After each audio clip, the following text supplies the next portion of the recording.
Welcome back, everybody, to Phil's Recap and Review. Vikings Season 4, Episode 13, Two Journeys. And here we are, an old man and a cripple. I'll let you guys use your imagination for which one is which.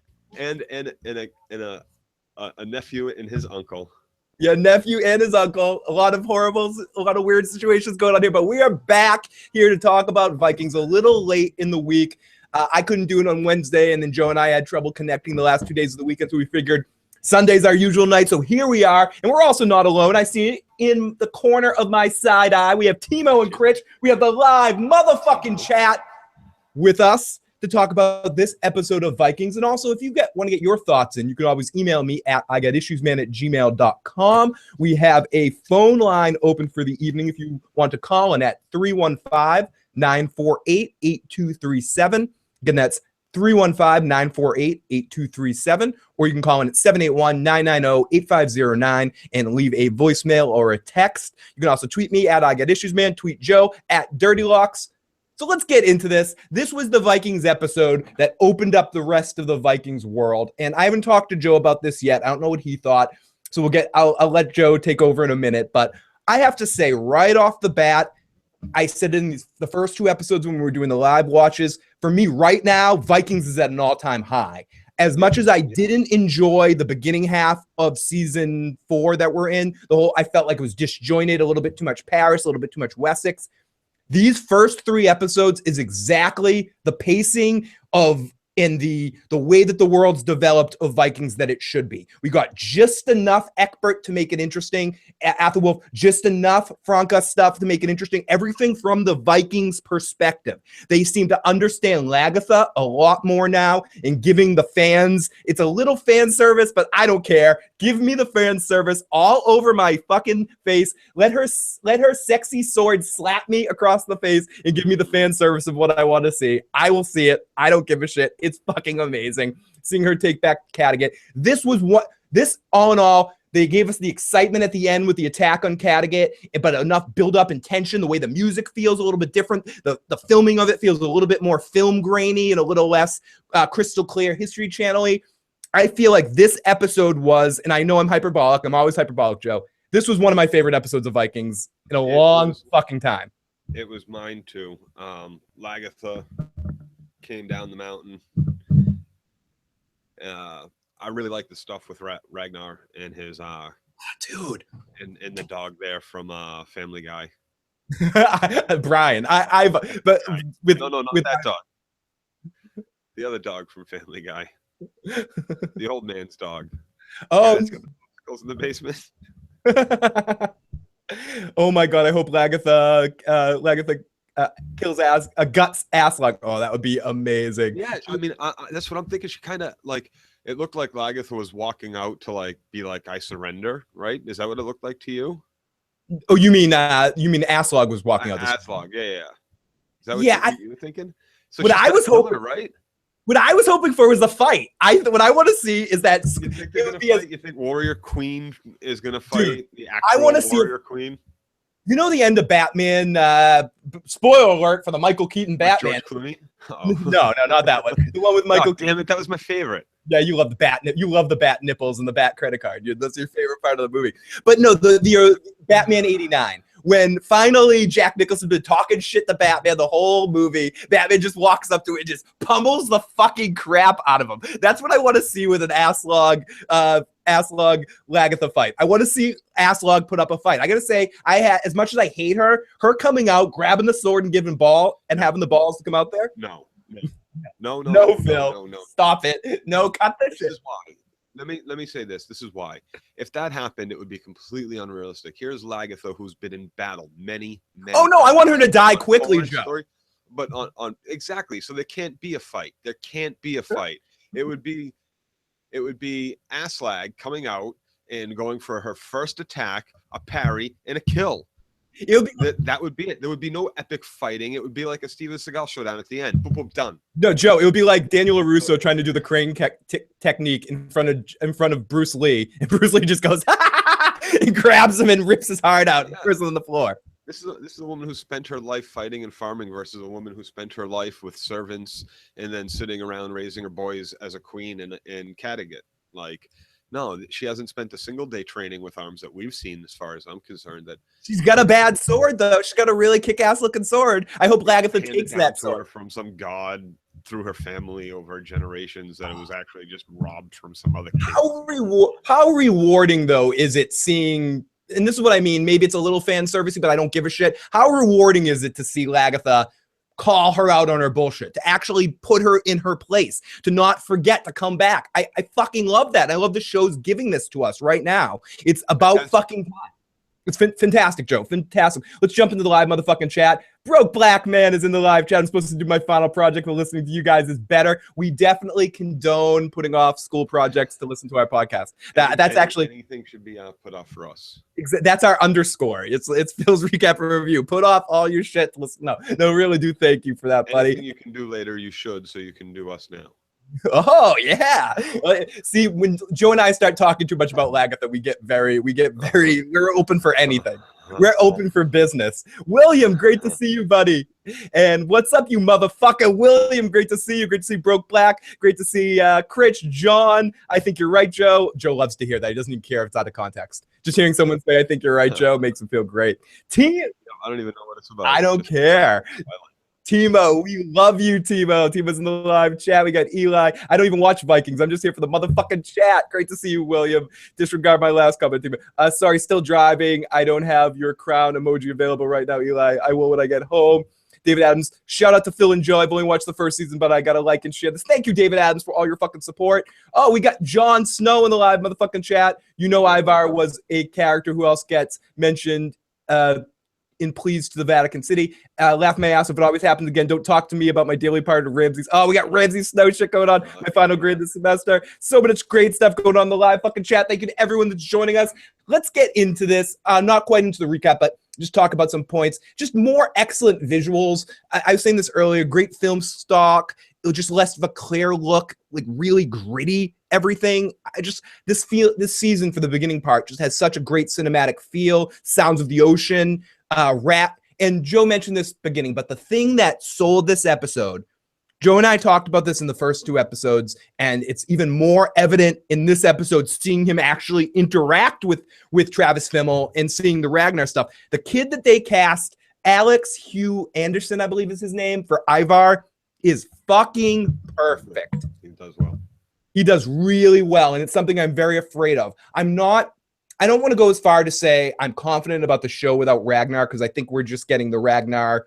You know, when a basketball player or a sports athlete of some sort announces their retirement before the end of the season, and we get the final tour of them going to each stadium and waving to everybody. You know it's coming, so you're okay with it when it kind of happens. Right.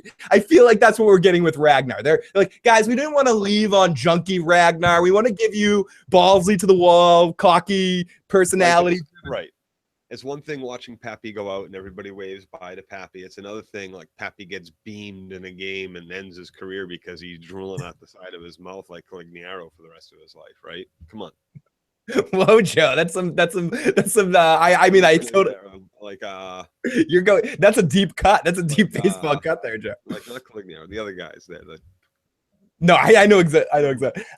Ivar is more like Ramsey Bolton. I think Ivar is the MVP of the season so far, says Eli. Quick kill Aslaug.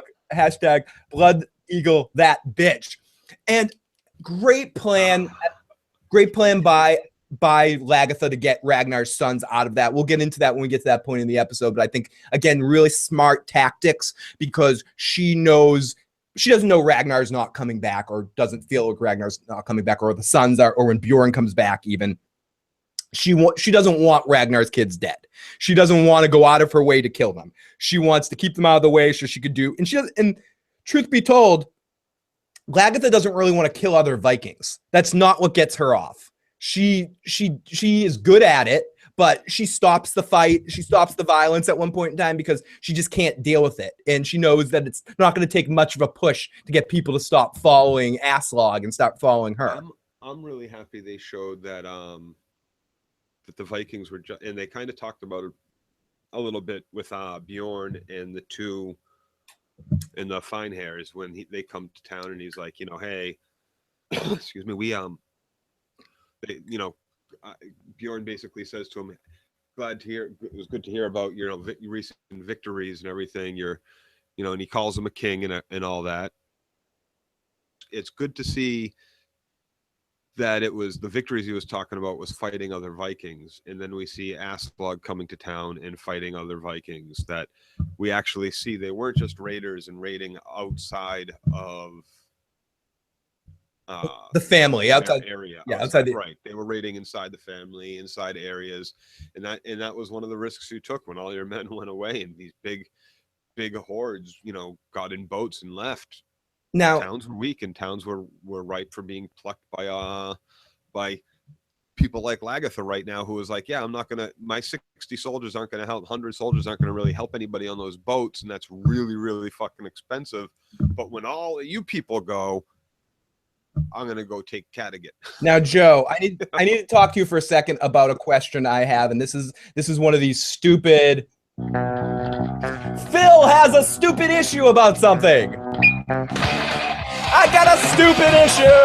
Stupid issue. No, this is kind of like a history type question. Did the Vikings refer to themselves as Vikings? I don't believe so. I don't think so either. And someone can correct me if I'm wrong. I don't think they did that in the early seasons. I think this is one minor thing that's kind of tweaking me a little bit in the newer seasons. They keep calling themselves Vikings, almost like Klingons in Star Trek. The way they refer to themselves is, this is not the Klingon way. And they start talking about, this is not the Viking way. The Viking life calls me.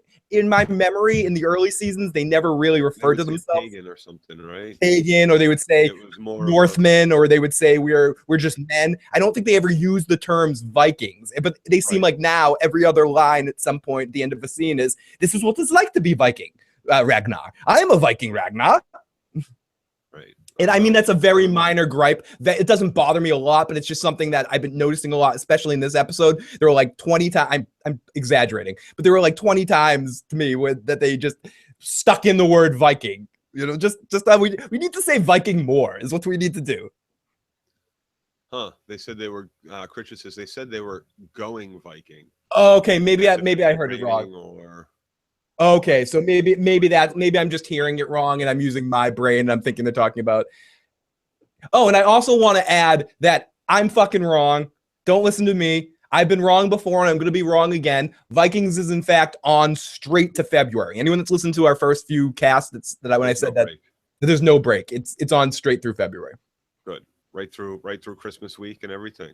Yep. Yeah, it's straight through. There's no Viking break. New Year's. Oh, perfect. Because good.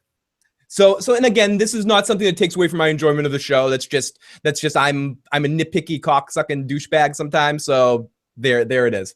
So I'm good. United won yesterday, so it's a good weekend for me, William. Kattegat did prosper under Aslaug, so she has done something right, says Renwood. And they did turn into the trading center hub. Kattegat did prosper under Aslaug. Okay, yeah. Joe, do it. I guess. Joe, I can't argue. We don't know the 10 years. We don't know exactly. There is a moment in an earlier episode this season where one of Ragnar's sons, I don't know if they say it to Ragnar or something, it's a little bit of backstory in dialogue there where someone says something like, Kattegat, you don't know, it's not the same Kattegat. It's turned into a marketplace. It's the hub of trade and yada, yada, yada. So under her rule with Ragnar gone, it has turned it into the central area as one of the hub areas, but that could be because of geography and because of just more trade happening, and it's just a central hub, and anyone that was in charge could have dealt with that situation, or it could be because I'm thinking because it started growing, like really growing before that, and that's one of the reasons why they were able to go to Paris twice and all that. Joe, could you turn up your volume a bit? Turn it up, Joe. Turn it up. Oh, that's better, baby. That's better, baby. Okay. Oh, you're naughty. You're naughty. We got Al Red Sox fan in the live fucking chat. Breeze the Dawn says Pat's fucking nation. Critch says YouTube just notified him that we were on. Yay! We're on. Great to see everyone in the live chat. Thank you to everyone that's joining us tonight. I know this isn't our normal night for Vikings, but we're but we're so glad to be able to be here on a Sunday night and talk about this Vikings episode. And as I said, if any of you guys want to get your thoughts in, we have a voicemail line open at 781-990-8509. You can leave your voicemails or text there if you have a specific question or comment you want to make sure I get, or you can also call in and talk to us live if you feel like it at 315-948-8237. So without any further ado, let's get into this.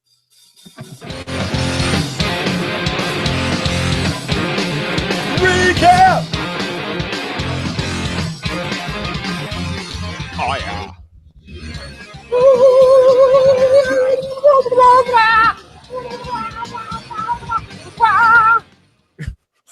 Yeah, There's at no point in the show are we more like Wayne's World in that part right there, Joe.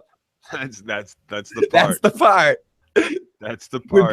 When people refer to me as sends me an email message, you fucking Beavis and Butthead, Wayne's World looking stupid son of a bitch.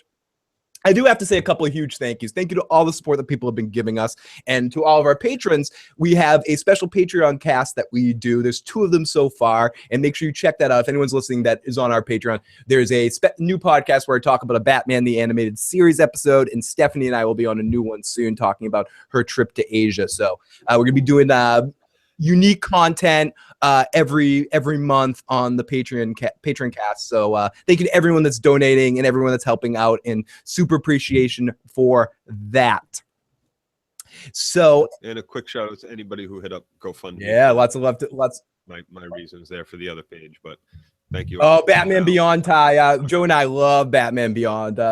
We'll definitely get on a whole thing like that. And we got Renwood. Great to see you. Great to see everyone in the live chat.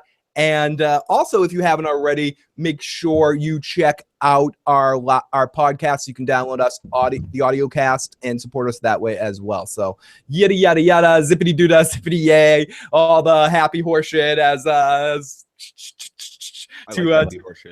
to quote Johnny and Christina. I'm going to do the double jerk off as I talk about myself. Okay, so let's get into this. Vikings begins tonight with Ragnar laying on the beach after the ships were destroyed from the violent storm. Ivar is there amongst the men on the beach. He wakes up beside his father, Ragnar. Ivar asks Ragnar what he sees. He stands up. He can't see any of the boats. We see that there's more survivors kind of walking toward them. It's a very small group as they wake up. It's the first moment that they have together, but I talked about this a little bit earlier, and we're going to get into it more later. I love these two together. They have excellent chemistry. I don't know if that's why they cast this actor, because he just meshes really well with Travis. They have just a really good. It's easy just to say. It's a great chemistry. It's a great chemistry. I think it's one of the better chemistries since the one actor on the show that had great chemistry with multiple was Applesauce. Applesauce. Yeah, I was just about to say Applesauce. Even the scenes where he's kind of with people that hate him, like Floki or whatnot. He seemed to have really good chemistry with all of them. I'm getting this same vibe from our little Ivar. Ivar, thank you. So, and I think that's really when the show started to its little turn. There is when Applesauce left us, but I think it's coming. It's pulling itself back together with the addition of, and I think all of the sons add a lot. We got dickhead mullet boy. We have young Rollo. Shitfucker got to die though. Yeah, mullet boy's gonna die, right? Yeah, he's the first son that's dead, or the one Bjorn's bitch, whatever that guy's name. I have their names written down, but I like all the sons. I like Bjorn so far this season. I think, and of course Floki and Ragnar continue to be some of the best aspects of the show. But I agree, they added so much with Ivar. Ivar is one of those characters that is a chemistry character. He has excellent chemistry with his brothers and all those scenes in the first 2 episodes that I wasn't able to focus so much on because we were doing live watches. But the way he intimidates, and especially the way he intimidates that the slave girl and all those interactions with her, he's so menacing, and he's so they toned down the eye color a little bit and made it less cartoony. So now it's creepy and it really works for his character at times. There's times where it looks kind of silly, but most of the time the eyes will work really well. And I just love Ragnar's attitude with him this episode. I love how Ragnar for the very first time is being a father with him. Well, he's the only, like, he calls him out on it. Basically, he's like, "You're a cripple, fucking dude. Live with it, you know." I don't Own know. it. It's weird though. It's because he's, you know, he is living with it. He is owning it. He's just trying to do more. And I don't know. I really like their interactions. I like Ragnar's no nonsense with him. He's kind of straight with him the whole time. And isn't it good? And the kid gives him shit back and is straight with him. And Joe, isn't it good to have the old Ragnar back too?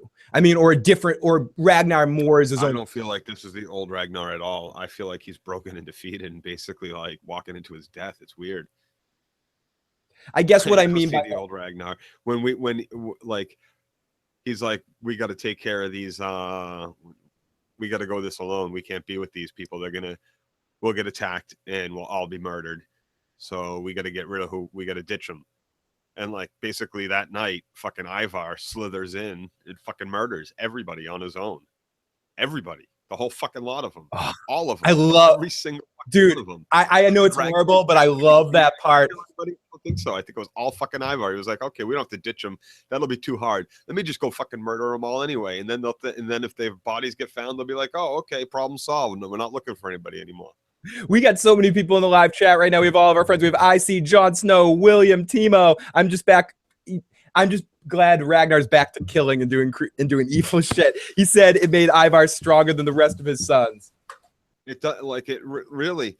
There was another part too. I mean, Ragnar recognizes that in Ivar, and Ivar's older or second oldest brother there, not Bjorn, but the other one, recognizes it too. When the three of them are kind of talking about how Ivar can't get it up, and he's like, one of the kids is like, yeah, that girl's scared of him, and the older brother's like, fucking me too, dude. You're dumb not to be scared of him. Yeah. He has no legs, and you see how he deals with us out when we're practicing. He's just as good as any of us at our chosen shit. Like, yeah, and he's conniving and he's smart. You should be fucking very scared of him. I don't know what loves him most.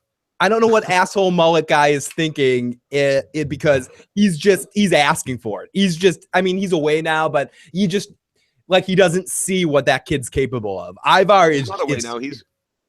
Ivar's away. Ivar's away. Yeah. Ubi is the character's name. Thank you, Jon Snow and John. I don't think he's going to be very happy that his mama gets killed. And I think you got to kill mama. You got to kill Ragnar's wife. Oh, I think you got to die. When Bjorn comes back, if Ragnar dies in England, you can't have her challenging Bjorn's authority as successor to Ragnar. So that's exactly what Lagertha's thinking. If we're let's get into that for a second. That's exactly what Lagertha's thinking. She's thinking, take the other sons away, keep them prisoner until Bjorn comes back, and then Bjorn will get them in line. Not even till Bjorn comes back. You can't kill those kids. Never can't kill Ragnar's heirs. And if they're in Kattegat at the time, right, they're going to fight for Kattegat, and they might die. They might get injured. And Lagertha can't do that. Lagertha can't go kill Ragnar's other sons. She's got no problem with them. If something happens to Bjorn, it's still good that Ragnar's other children are going to be kings. But you can't.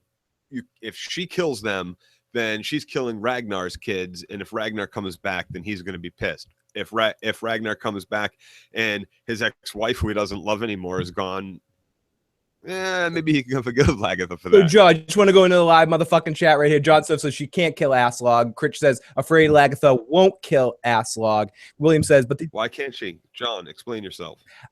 So we'll wait for John's response in the live motherfucking chat for Joe. As bad as she wants to, them boys would fuck her up. I don't think they would. I don't think they will end up fucking her up.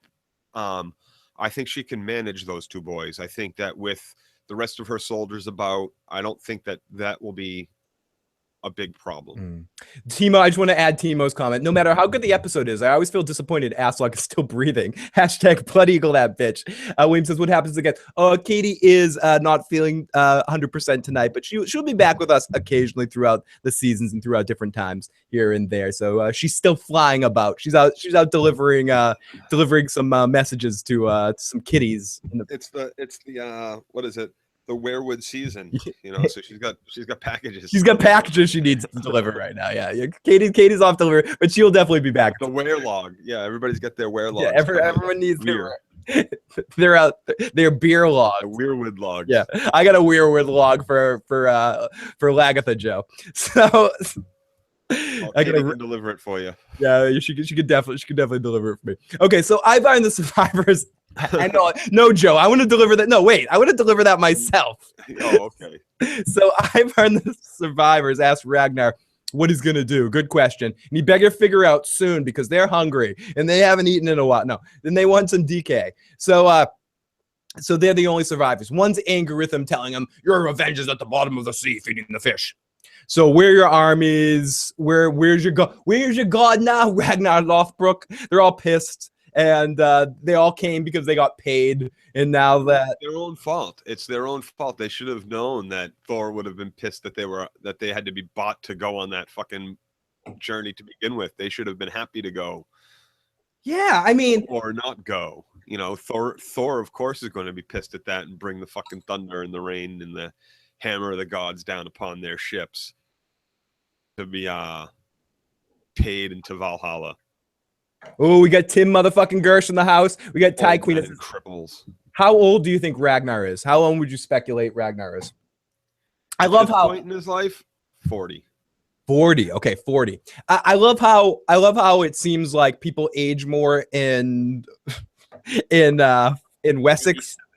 Yeah, in Wessex than they do in the Viking lands, where King Egbert looks like he's aged properly, where, Floki and Ragnar, I mean, they look kind of old, but... Well, because the beard growth. They got 10-year beard growth on there. Yeah. Beard growth away, and everybody looks... Well, how do you explain Lagertha? How do you explain Lagertha like Torvi that still look like younger than they did in previous... Oh, whatever. Oh, man. They're hot chicks, dude. Yeah, but they get the Lazarus pit. Look at Michelle. Yeah. Fight. Oh, we got Devin in the live motherfucking chat. Great to see you, buddy. Thank you so much for popping on in, my friend. They didn't live very long back then. Yeah, so exactly. Ragnar's 20. Yeah, 24, 25. Yeah, Ragnar's 24, yeah. Bjorn was born. We started the series when Ragnar was just 13 years old. Yeah. Ragnar just had his bar mitzvah. he just became a man. I'm gonna give him 40. He's 40.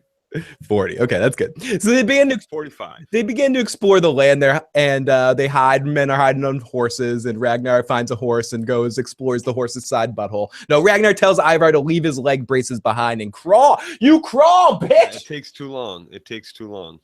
You're slowing us all up. Yeah, stop it with the fucking metal shit and stop trying to walk like a normal guy. You're not normal. Use your weakness as a fucking strength and fucking man up here and crawl, bitch. Crawl.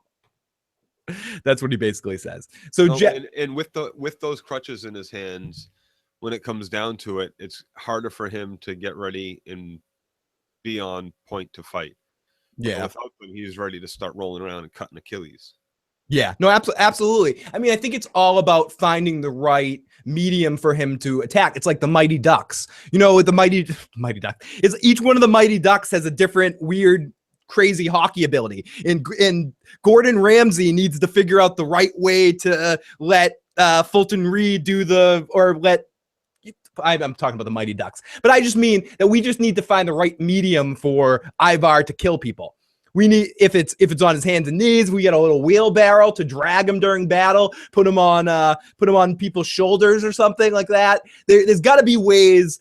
I mean, he's a killing fucking machine. He can go like Yoda in the prequels, like and start just fucking killing people. Crazy. Yeah, I thought it was great. Ragnar carried him on his back and on his shoulders the whole way instead of just like making a little 2-3 branch drag along. Right. They need to get someone like Bull from Night Court or something, someone that big, like Richard Mall or something as a Viking to drag Ivar around, put Ivar on his shoulders or something like that.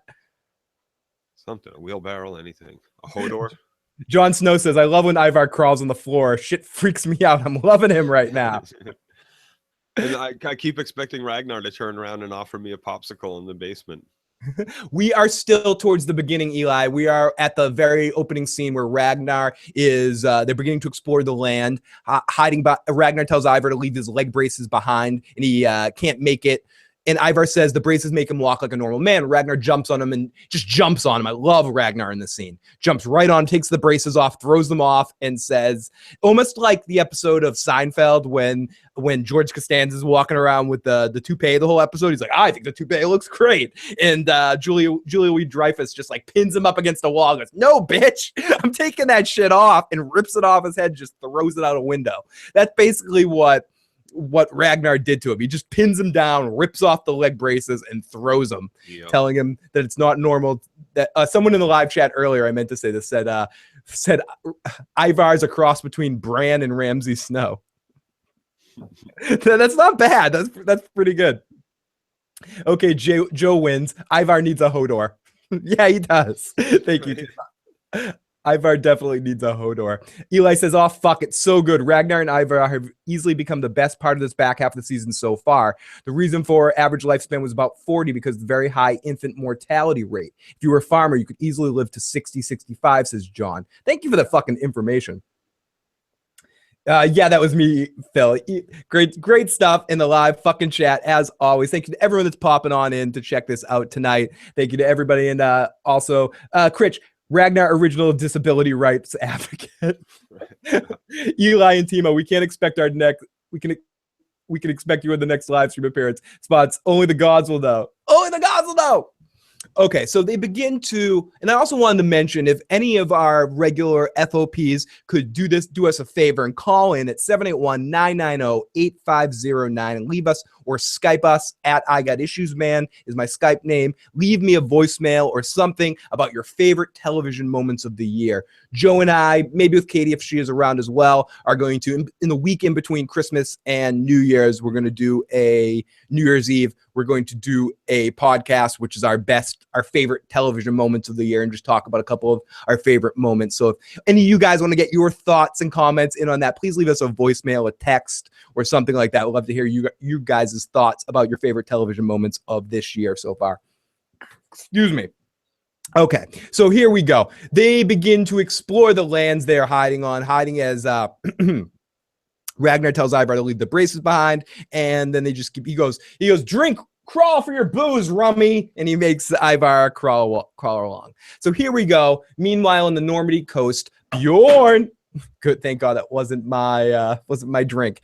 The Normandy coach Bjorn is questioned by Hitzverk. Is that his name? I'm completely killing his name.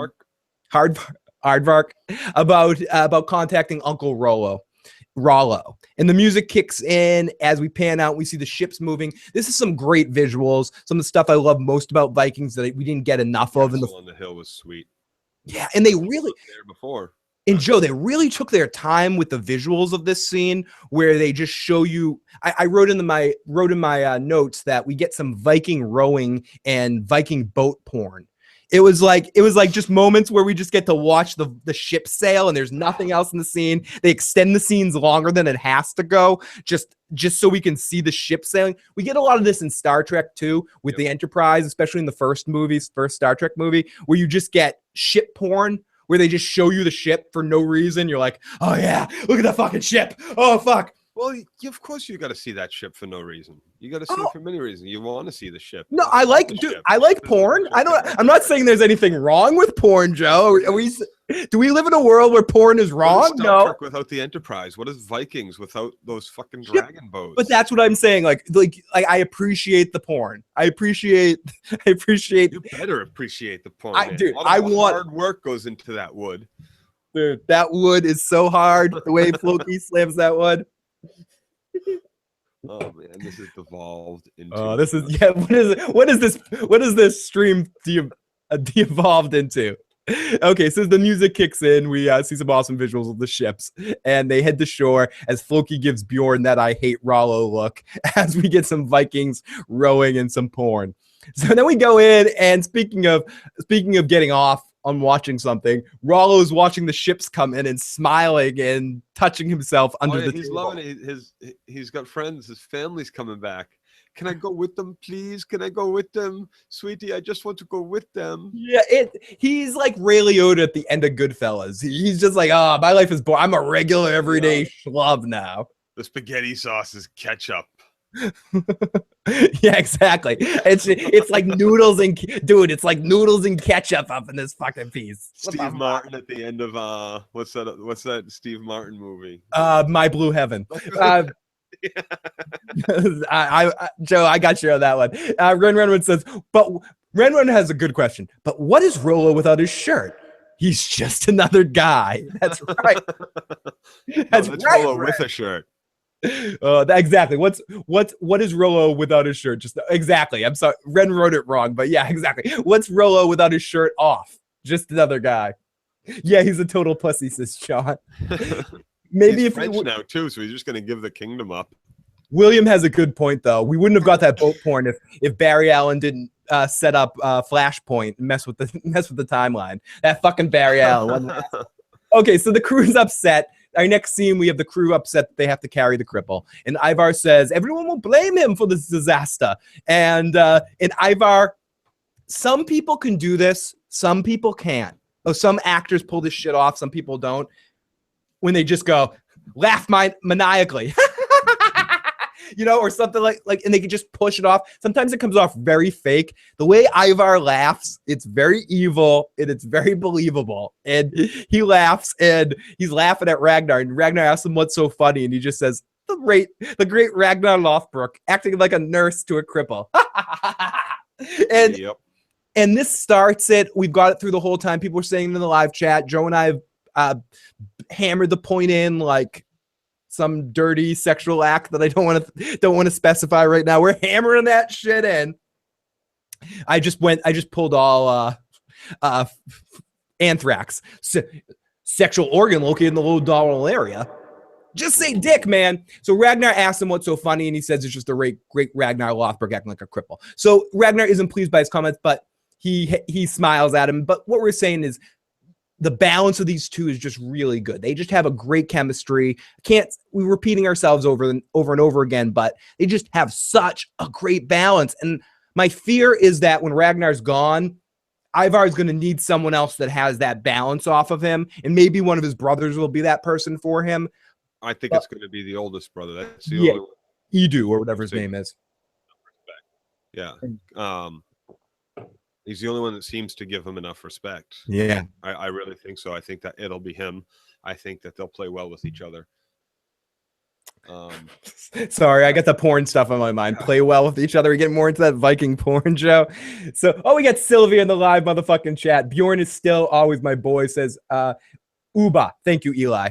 So Ragnar isn't pleased by this comment, and he hits him in the head. And I said it earlier too, I'm not going to say odd couple, because it's not an odd couple, because they have a lot of similarities, but they do have a sort of, Ragnar doesn't like talking. He never liked talking. He doesn't like someone leading discussions like this, pushing him, asking him questions in the way that this guy asks him questions. Ragnar likes to just say his bit, be the one talking, be the one probing you.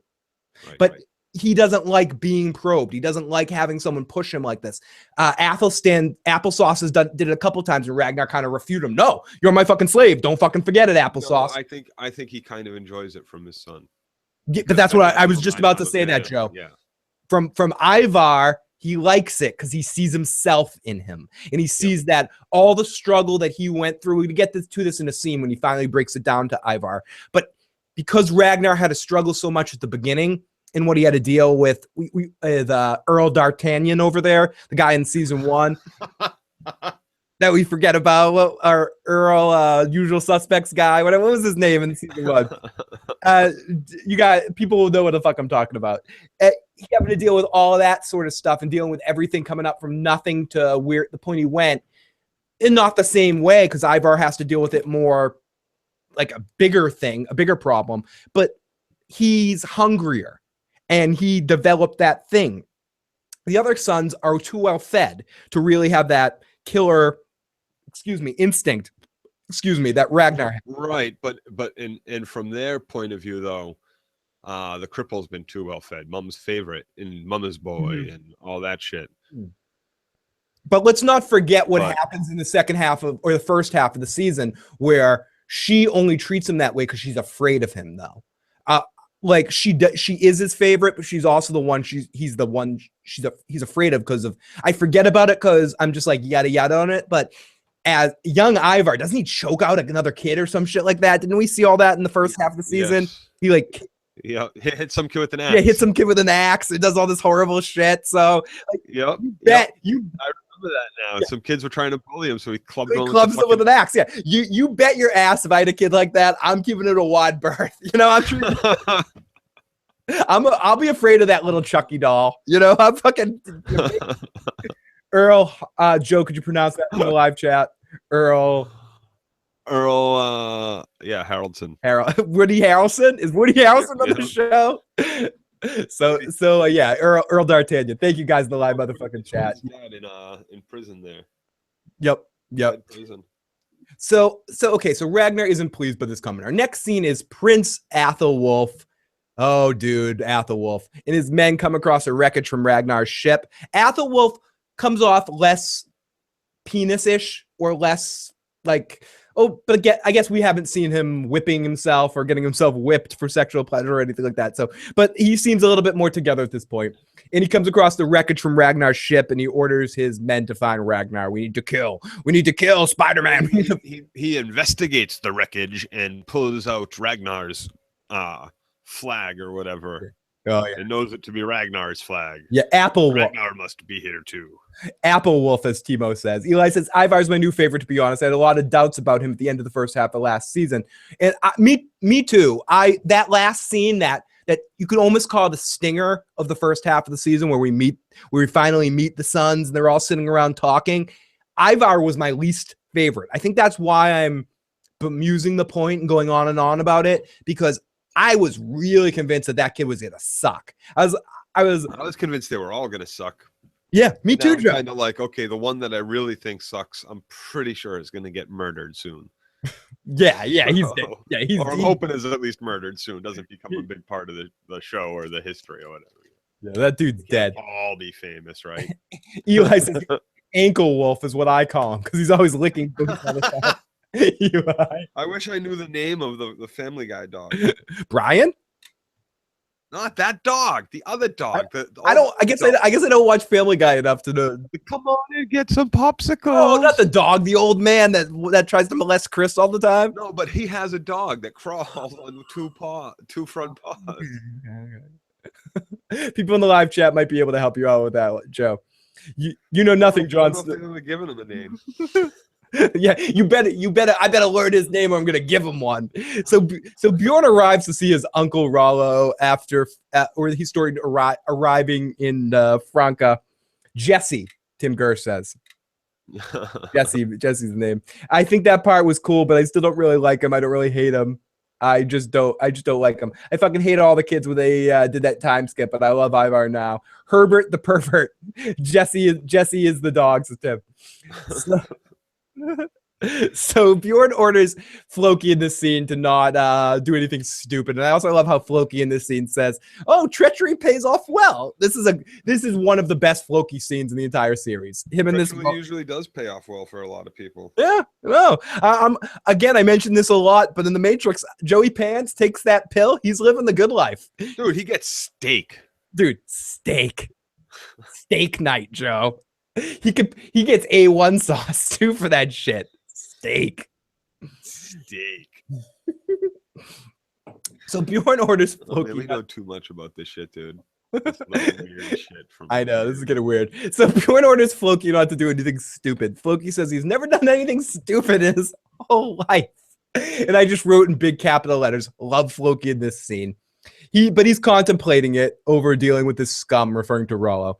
Rollo introduces everyone to his nephews and his former friends, to his wife and his children. And I also have to add that Roman Polanski's daughter seem to finally show her that when they have her speaking English, they don't have to have her do a stupid French accent. because in the first half of the season, she's like, Rollo, my love of my life. She does a weird thing with like her tongue and right. She doesn't do it as much in this scene that we see her in. These scenes that we see her in, she speaks.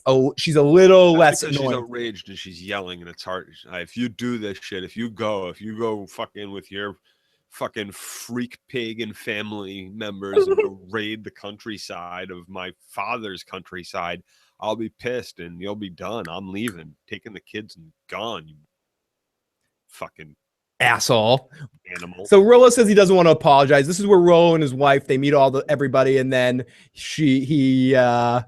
Rollo says, why do you want to pass by? You know, what's in it for me? And Floki says, we'll not attack your villages and towns like we should. And Rollo does the absolute right thing in that situation. Floki, you're going to talk shit. You're going to threaten me in my house. You're going to threaten me in my house. I was going to treat you guys with respect, because I'm not convinced. Joe, you can tell me I'm an idiot here. I'm not convinced Rollo was going to lock them up at first, but Floki wouldn't stop talking shit and giving him "I'm going to kill you" eyes. So Rollo's like, fine, you guys need to be locked up. I think you're right. I don't think he wanted to necessarily lock them up at first. It was a definite possibility. I think the little poke, and he had to show him, like, don't forget, you're in my country. You know, things have changed here since the last time I beat you off of this land. So relax, kid. Go cool your heels in the clink in the cooler for a little while. We dig this little map and talk to my wife, get permission to go to Vegas. And we'll go party. Yeah, John agrees in the live chat. That was all Floki's fault. Yes. But right too. He's right too. There's probably a better way to say it, because they don't bring enough supplies to stay alive for a whole hell of a long time. So they do need to raid a lot of these little towns for food and take farmers' crops and meat and shit along the way. Absolutely. That's got to happen. Yeah. No, I mean, how much that happens all depends on what Rollo is going to do here. So Rollo ends up for the people that correct me on that one, Rollo ends up just locking them all up. Okay, so Ragnar and his men are looking for a village, and one dude's trying to be his number one and come up with a plan, like trying to be his viceroy there and be like, Ragnar, this is what we need to do. We need to do X, Y, Z, and zibbity zoobity zibbity zoo. When a young girl comes down the path and they all hide, and Ragnar says, no killing little girls. That's not cool. Yeah, don't everybody just go murder the little. Now, my question for you in this scene, okay, they basically stay hidden. They see the little girl pick some mushrooms, and they learn which mushrooms they can eat, and then we end up seeing a fire with what mushrooms they can eat. Come on, where they play some food. In reality, real life, Joe, do they kill the kid? Is this for 2016 audiences that they can't have our hero Ragnar Lothbrok order all these guys to kill the kid? In real life, one of those guys has themselves a little snack, probably. Yeah, sandwich time. Oh no, Eli, talk about. I mean, also too, they're in a very vulnerable situation, so it's not too tactical to go murder one of the townspeople. You don't know how close you are to a little town, how close, what kind of family she has right around the corner, how many people are nearby. Like, this could spell disaster if she starts screaming bloody murder right now. So it's not that far-fetched. Eli says, yeah, Eli agrees with you, Joe, and says, nah, it makes sense not to kill the girl. We'll get more people out there looking for them. Basically saying the same thing you said, Joe. Little Red Riding Hood. We got Big E in the live chat. Great to see you, Eric. Great to see all of our friends in the live fucking chat. Thank you, everyone, joining us here on this Sunday night for this late, but better late than never Vikings recap and review. You guys are so awesome for joining us every night, talking in the live motherfucking chat. Hell yeah. Soon to be Happy New Year to everybody. So, okay, so a little young girl comes down singing that song like Beth from The Walking Dead. Very pretty song. So the next morning, Ivar comes over to Ragnar, who tells Ivar that the soldiers who found the wreckage will be looking for them now. And they may be a threat, but only a small threat, because we look like a raiding party. Ragnar assures Ivar that he didn't come this far to only go back. He informs Ivar that it will just be the two of them. The others are not to be included. Just you, me, and an old man, and a cripple. So basically, Ragnar's telling Ivar, Joe talked about this a little earlier, telling Ivar to go kill all these people. Ivar, we need to go slit all these people's throats. Ragnar did slit one throat, because the next scene starts with or not the next scene, but when we see them again, I think Ragnar the first thing we see is Ragnar slitting some person's throat. So Ragnar starts it off, and the kid goes house. the kid goes, kid goes crazy. Just murders all of them, every single one of them. Do you agree with Ragnar here? I mean, if we're thinking that Ragnar, what is Ragnar's plan here? Is he just going to die? Is he presenting himself to? I think maybe at first it was to present as at least a force, so that there was bargaining chips, but not necessarily to maybe raid a small town here, but not to go fight the king, but just to present at least. But now I'm thinking like he's just given up completely. I mean, he lets a dude spit in his face, So why did he bring Ivar? I think he brought Ivar because Ivar's to be the next king, and he wants to inspire Ivar. Ivar's not to be the next king. Bjorn's to be the next king. Ivar's going to be king. He might be a king at some point if he lives through this. The point was, I don't know the point to convincing his crippled child to come with him, but it's certainly maybe to see the world, maybe for him to use his brain a little more, at least give him a chance to die as a Viking. And we get into this a little bit later, but he makes sure he tells him to not let on how tough he is, and to play the part that you look. Yeah, Ivar will be great. Don't know his late streams. It's too late here in Ireland. Oh, William in Ireland. Great. Thank you so much for joining me, William. Great to see you. Ivar will be great. He's going to die so that Bjorn and everyone goes back to Wessex to fuck them up. So maybe his last mission is to serve as a martyr. Is that the word? A martyr. It would probably be to at least maybe if he plays on as weak and as a cripple, he's not a threat. They don't kill him too. They let him go back to wherever he's from. He's at least a mouthpiece to say that Ragnar is dead. Or maybe he wants Ivar with him, just basically to piggyback on what you just said, Joe. He wants Ivar with him so someone can tell the tale. So he has someone to say that, because Ragnar, I don't know. I just don't know. I want to know what Ragnar's plan is. Does he have a plan? Because I'm trying not to go by what I see in previews for next week. What it is. He seems a little. We've seen previews for next week where Eckbert has him in a cage, and then he lets him out of the cage and calls him the most dangerous man in the world. He goes, "You shouldn't have let me out." I don't know where this is going, but it's going to be very, very interesting. Oh, we got Dark in the live motherfucking chat, but we'll get more into this later and at the course of these 10 episodes. And we've said it before, and I've asked the question before, and I'll ask it to the live chat, and I'll ask it to Joe again.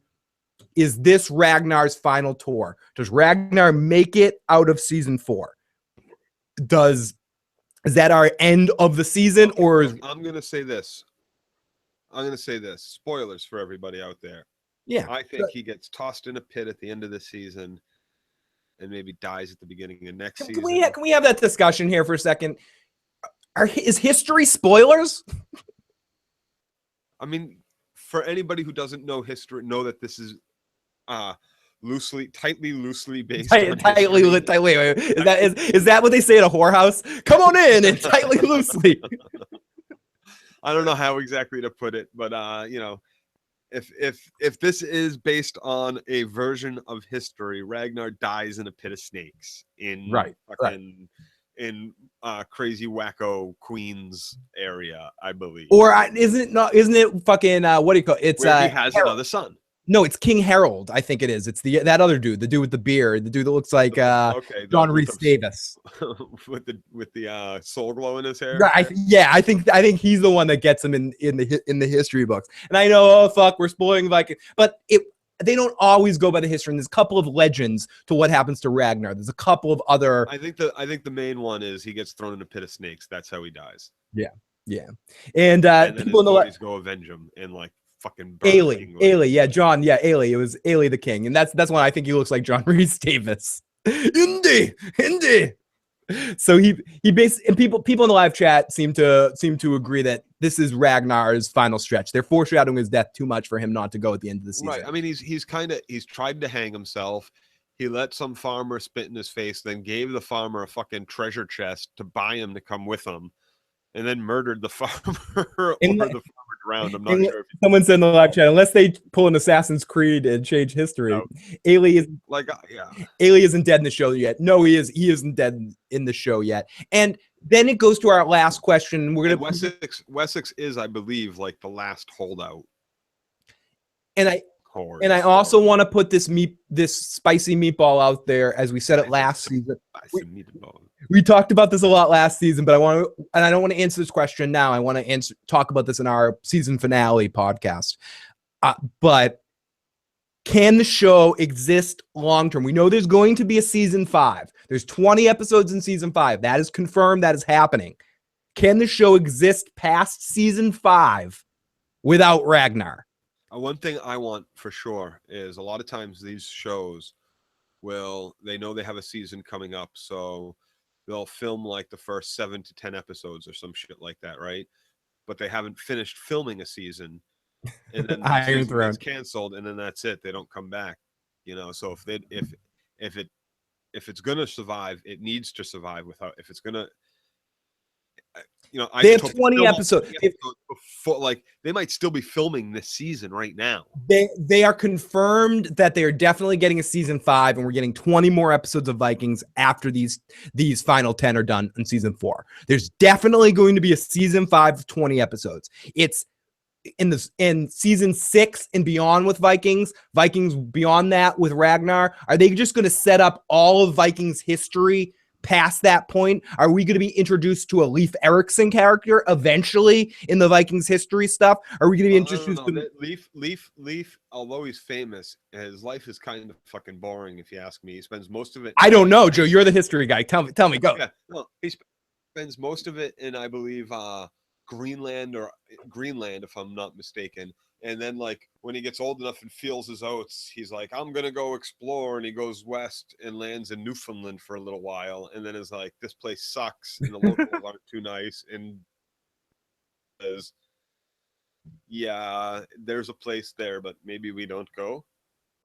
People in the live chat talking about the spicy meatballs. Timo saying, at first I didn't think so, but I feel a little bit better with Ivar and Bjorn at the helm instead of Ragnar. I feel like this show has made Eckbert Ragnar's real enemy. Interesting to see if it feels anticlimactic if Ailey does kill him on the show. They should put Conor McGregor on the show. There's rumors that Conor McGregor might be on this coming season of Game of Thrones, or in the final season of Game of Thrones. I guess they're trying to get him on the show. I read a couple of articles about that.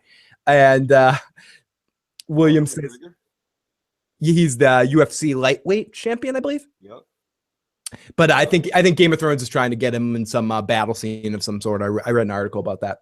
Vikings season 6 mostly revolves around Adrian Peterson's child Bruce allegations. Dante Culpepper makes an appearance, and it's based around Randy Moss's rookie year and all that sort of stuff. Oh, guys, come on. That's season like 39. Sorry, exactly. I love how you put that, Joe.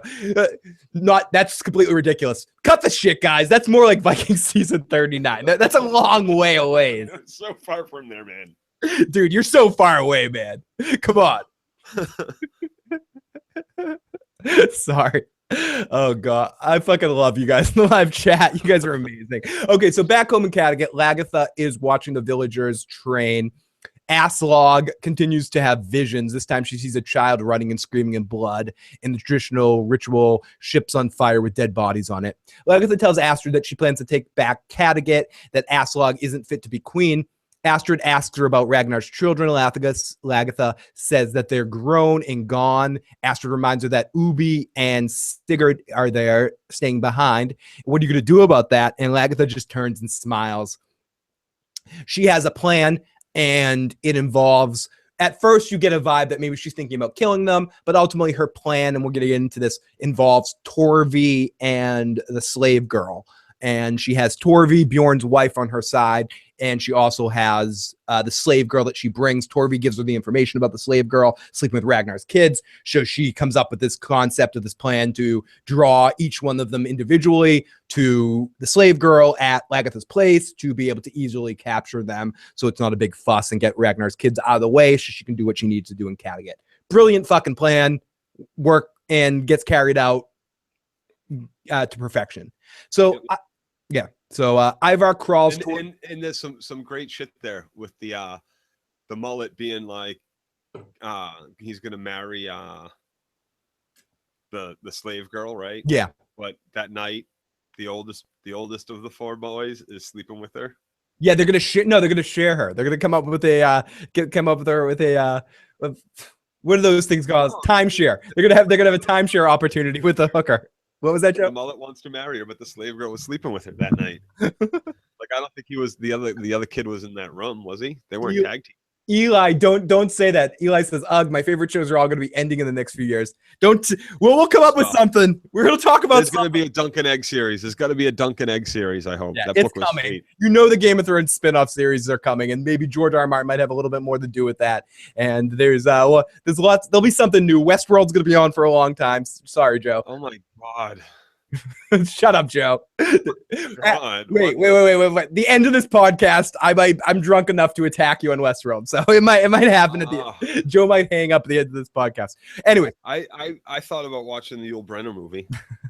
Anyways, Joe wanting to get the hate mail right now. So Ivar crawls. I mean, Yul Brynner's Magnificent Seven was good. That remake was good too. It actually really was.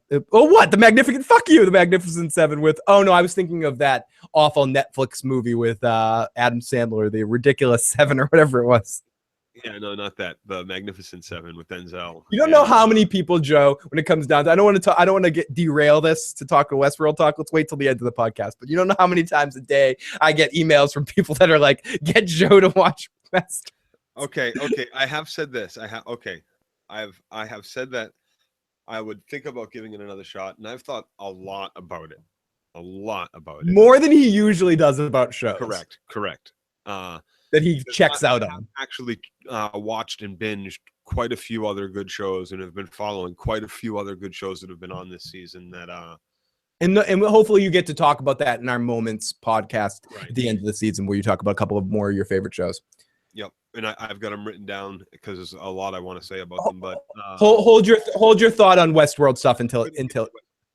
No, I'm gonna give it another shot. I am gonna do a sit down and do a little binge of it. So you should come on. We should do it as a live watch. Watch it with everybody. Come on. Do you want me to watch it? Because I can't really watch it when we do the 3 sentences. I would have no idea what was going on 4 episodes in. I'd be like, all right. Very true. Okay, let's because whatever. Let's continue with this. This Vikings before we completely derail. We can babble a little bit at the end here. So Ivar crawls towards a few of them, and we already talked about this scene, but he kills them all. And this one girl, he eventually gets to the girl that one of them are with, and one guy goes, "What do you want, Cripple?" And Ivar's like, "I want to kill you, you bitch." And then this girl starts offering her body to Ivar, and Ivar, just with this cold-blooded look, with the bloodlust, just slices her. Broke black man, hope your paper is going well and your schoolwork is going well. Westworld, much be wanted. Our guest has grown tired. Game of Thrones like that girl you end up caring about more than you thought, and then she leaves you, says William. Okay, no, so she doesn't leave you. She friend zones you. Oh, you asshole. Gotta keep going back every time she calls. So Bjorn's wife, Torvi, brings in this slave. Oh, yes, sweetie, I'm here. I think her name is Marguerite or something, to Lagertha and Astrid, informing them that she was being used by the sons of Ragnar. Astrid asks her if she hates all the sons. Before she can answer in full, she says, "I just hate Ivar. He's scary." Lagertha says, "Okay, stop the madness. I need to talk to Torvi and come up with a plan." Lagertha asks how everything is and tells her she needs to return to Kattegat before her absence is noticed. She needs to tell her, she just needs to just go. The plan's in motion. Get over there. So then we go to Rollo holds Bjorn and his men prisoner. They all begin to start to blame Bjorn for bad judgment. Like, "Oh, great. It's great to be discovering this cell, Bjorn. Great. You're stupid to be trusting Rollo. He's a piece of shit. He committed every crime in the book. He killed hundreds and hundreds of Vikings. You're a fucking stupid idiot. Iron ball ass idiot. You killed a bear. I didn't even believe that story to begin with. You fucking stupid son of a bitch."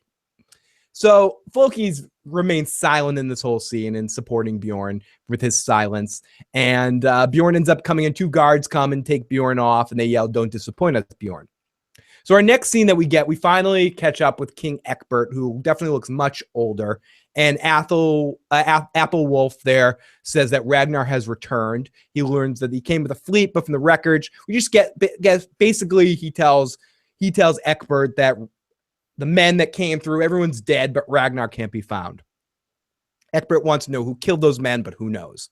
Egbert, much older, says that Wessex is, he's concerned that there's no sign of Ragnar, but he won't stop his duties. Athelwulf says Ragnar isn't just one man. We need to worry about him. He's a man of his race. He's the history of his race. We need to find him, kill him, make a point. He's the face of our enemy.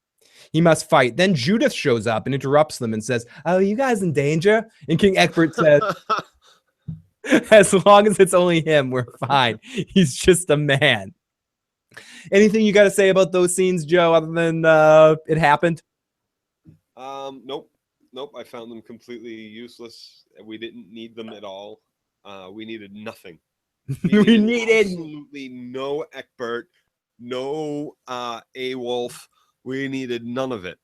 Joe, I don't mind this. We needed none of it. We didn't need any of that perspective because we kind of know that's what the perspective is going to be. I didn't mind. So we don't really need that. Not to interrupt the rant, I don't mind the scene that we got with applesauce. Sorry, no offense to dead applesauce. Athelwulf on the beach where he finds that the Ragnar's there. They could have left it there. They could have. Yep, exactly. I wish they had. So Ragnar hides him. Okay, so Ragnar hides, and Ivar, as the soldiers go by again. Ivar tells Ragnar that he's probably upset that he brought him along and probably wishes he had killed him when he was born. Ragnar smiles at him and says one of the funniest, truest lines, because this seems like something you'd say to me or I'd say to you or something, Joe. Are you upset that you're still friends with me? Or you said only when you talk. I just love that line. No, only when you talk. And he smiles and they have some good interaction. Ragnar tells him that he thought he's so honest to him, and we talked a lot about this last season too. In this time period, we got to focus our minds if we're in this time period. And Ragnar tells him that he thought his legs would be a weakness and he wouldn't survive, and that's why he wanted to kill him. But he says he was wrong. He was wrong. They ended up being his strength. He's like a deaf man whose eyesight, he's like Daredevil. They're your superpower, man. You're like a superhero. You're gonna do so many cool things when you get that cape and mask, man. They're gonna be like, whoa, like leap from a building, tall bounds, and all that stuff, like faster than trains. Joe, Joe. Oh man, dude. I don't think I've ever heard you use that voice before. You better use it again. So I don't know what that voice was, man. I don't know, Joe. I think was that your impression of me? Was that you doing? I don't know what that was. That was like, and then Ivar says he's just totally not special, dude. Totally, not in spite of his legs, but because of them, you're totally special. Ivar. So you can do all this cool shit. Ladies and gentlemen, totally welcome back to the Valley Boy podcast. We're here. Whoa, Timo. Whoa, Timo, what's going on? A little bit more of cough syrup now. Oh shit, there's some action going on in there. So he says, so Ivar is special, and Ragnar says to him that this became your strength, and he looks, and it's almost Ivar looks at him for the very first time in his life he's gotten a father's support. And Ragnar says it will never happen again. No, he says you admitted you were wrong, and Ragnar says it will never happen again. And they eat and they smile, and it's a happy but sad scene, knowing what's going to happen to Ragnar. Get off that surfboard, Joe. So then we get Rollo bringing Bjorn into meet a scholar, and he has to explain the map to him. Rollo translates for him. We talked about this a lot before too. I like how Vikings handles this, and this is one of the only times I'll say anything good about the movie Battlefield Earth with John Travolta there. There's a lot of good things about that movie. I know you rail against it a lot. I hate that fucking movie, Joe. But I like how they do language. I like how they show you that this is a foreign language that they're all speaking, but now that they're showing them as a close-up, we're seeing their perspective, so now they can speak English. They do that a lot in Vikings too. Where and this was a good scene, the way they were doing it. The Viking talk is English, so we understand what they're saying, but then they're using the other languages with Rollo translating and shit. Joe, a lot of good things. Don't speak bad about that movie. There's a lot of really good aspects about that movie, though. The worst part about that movie is, Joe, I might be the one drinking, but you're drunk. But keep going. Finish your thought. The worst aspect of that movie is Travolta. Well, is the way Travolta and and what's his name? Oh, why can't I? Forrest Whitaker are in the alien race look in like the big platform boot, kiss boots and shit. Like, I had a problem with that aspect. That made the movie really bad. It like killed it. Just the way the aliens looked really killed the movie for me. But there was a lot of really good stuff about it. By the way, I have to say, I love the live motherfucking chat who is going off on we say two things about Game of Thrones. We have a complete Game of Thrones live rant going on in the live chat right now. It exploded, the Game of Thrones discussion. You're a talker. For a minute, yeah, it went off big time. Yeah, once you said Dunkin' Eggs, it was it was a bomb that exploded. We're hungry, and we're going to be doing it very soon, probably right after the new year on Joe's first Sunday. The next Sunday night that Joe has off, we're going to be doing a Game of Thrones feedback show where we're going to be where we're going to go over all. I'm going to look up on Reddit, find all the spoilers that exist, and Joe and I are going to rip through them and finally talk about all this shit. Some of it I haven't even read yet, so we're going to be reading the spoilers together for the very first time. So not next Sunday, but the Sunday after that. Yeah. Joe and I, that's not New Year's Day, is it? But whatever. Coming up pretty soon. Maybe not that, maybe sometime that week, but pretty soon, Joe and I will be doing an all spoiler show. Did you really call the chat a talk? Phil, did you really just call the chat a talker? No, I was just eat every fucking chicken in this place. It's more that it was the only Game of Thrones clip that I had on me, so I wanted to play something from Game of Thrones there. It wasn't about the message there. It was just about the journey. So Rollo brings him up and okay, yada yada yada. Rollo wants to come along. So Rollo comes along.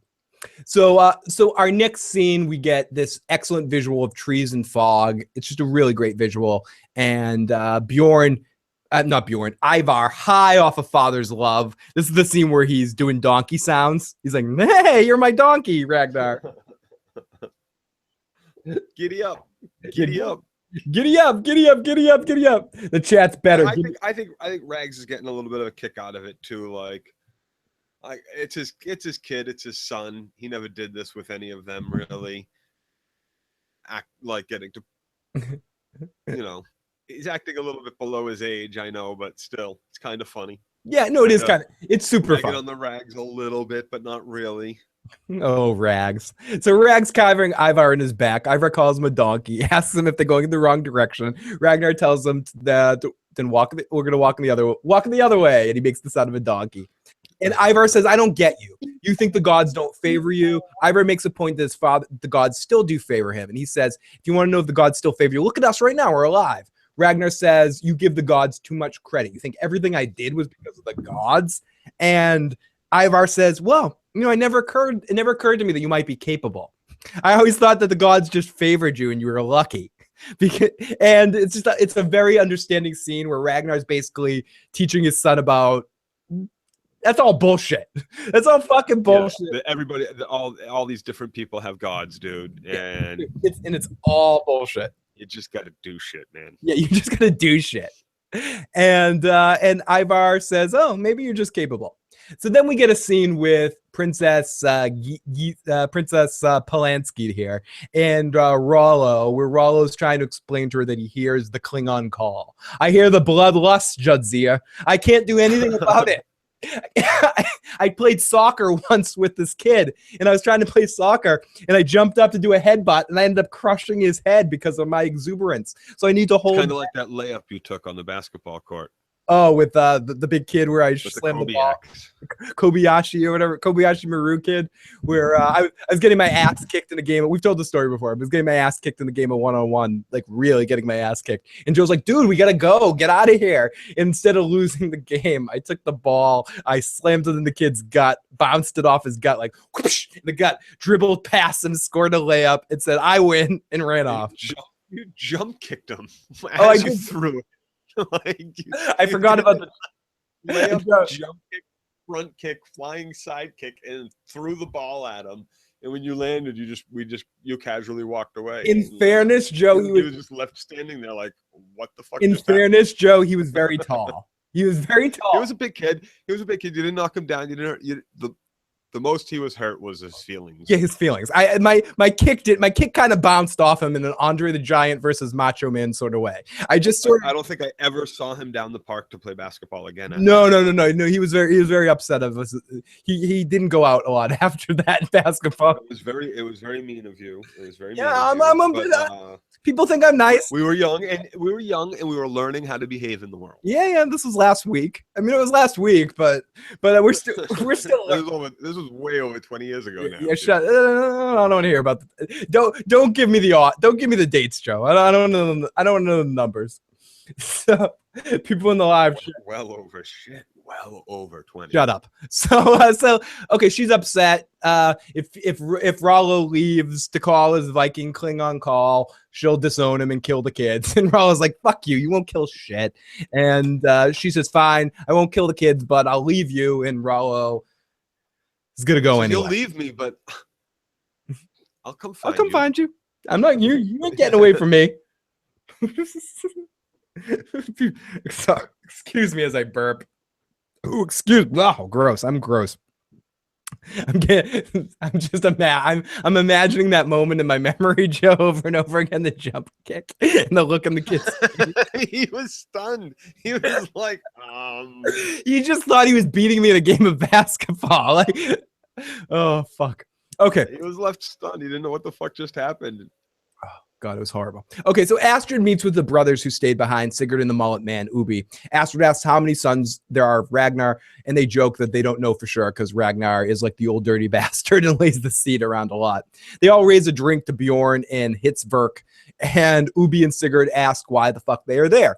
Lagertha and Astrid tell them that they're there because the whore slave girl who invited them there, and she loves both of them but can't decide amongst them, so they need to decide amongst themselves who wants her, or if they can decide to share her, that works too. And Ubi is in the middle of having sex with her. Then we flash over to a scene of Ubi having sex with her, where Astrid says she's sorry, and all the shield maidens take Ubi and put him in a locked room with the other brother, mullet man, Sigurd, and they demand to let them out. Their weakness is Ivar's strength.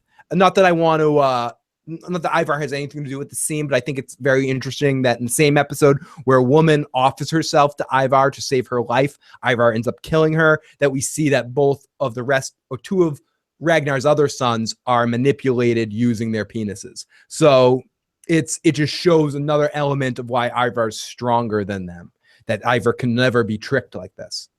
So not anymore anyways. Maybe once. You can only be tricked once about this. The seed is strong. So back in France, Franca, Rollo leaves with Bjorn, leaving his wife. Here's the thing. I want to get this out there. Do it. It's the condition he has. He's not fully crippled. He's got he's able to move his legs a little bit and somewhat. His bones are weak and he hasn't walked on them much. And so they're very, he's not exactly paralyzed, I don't believe.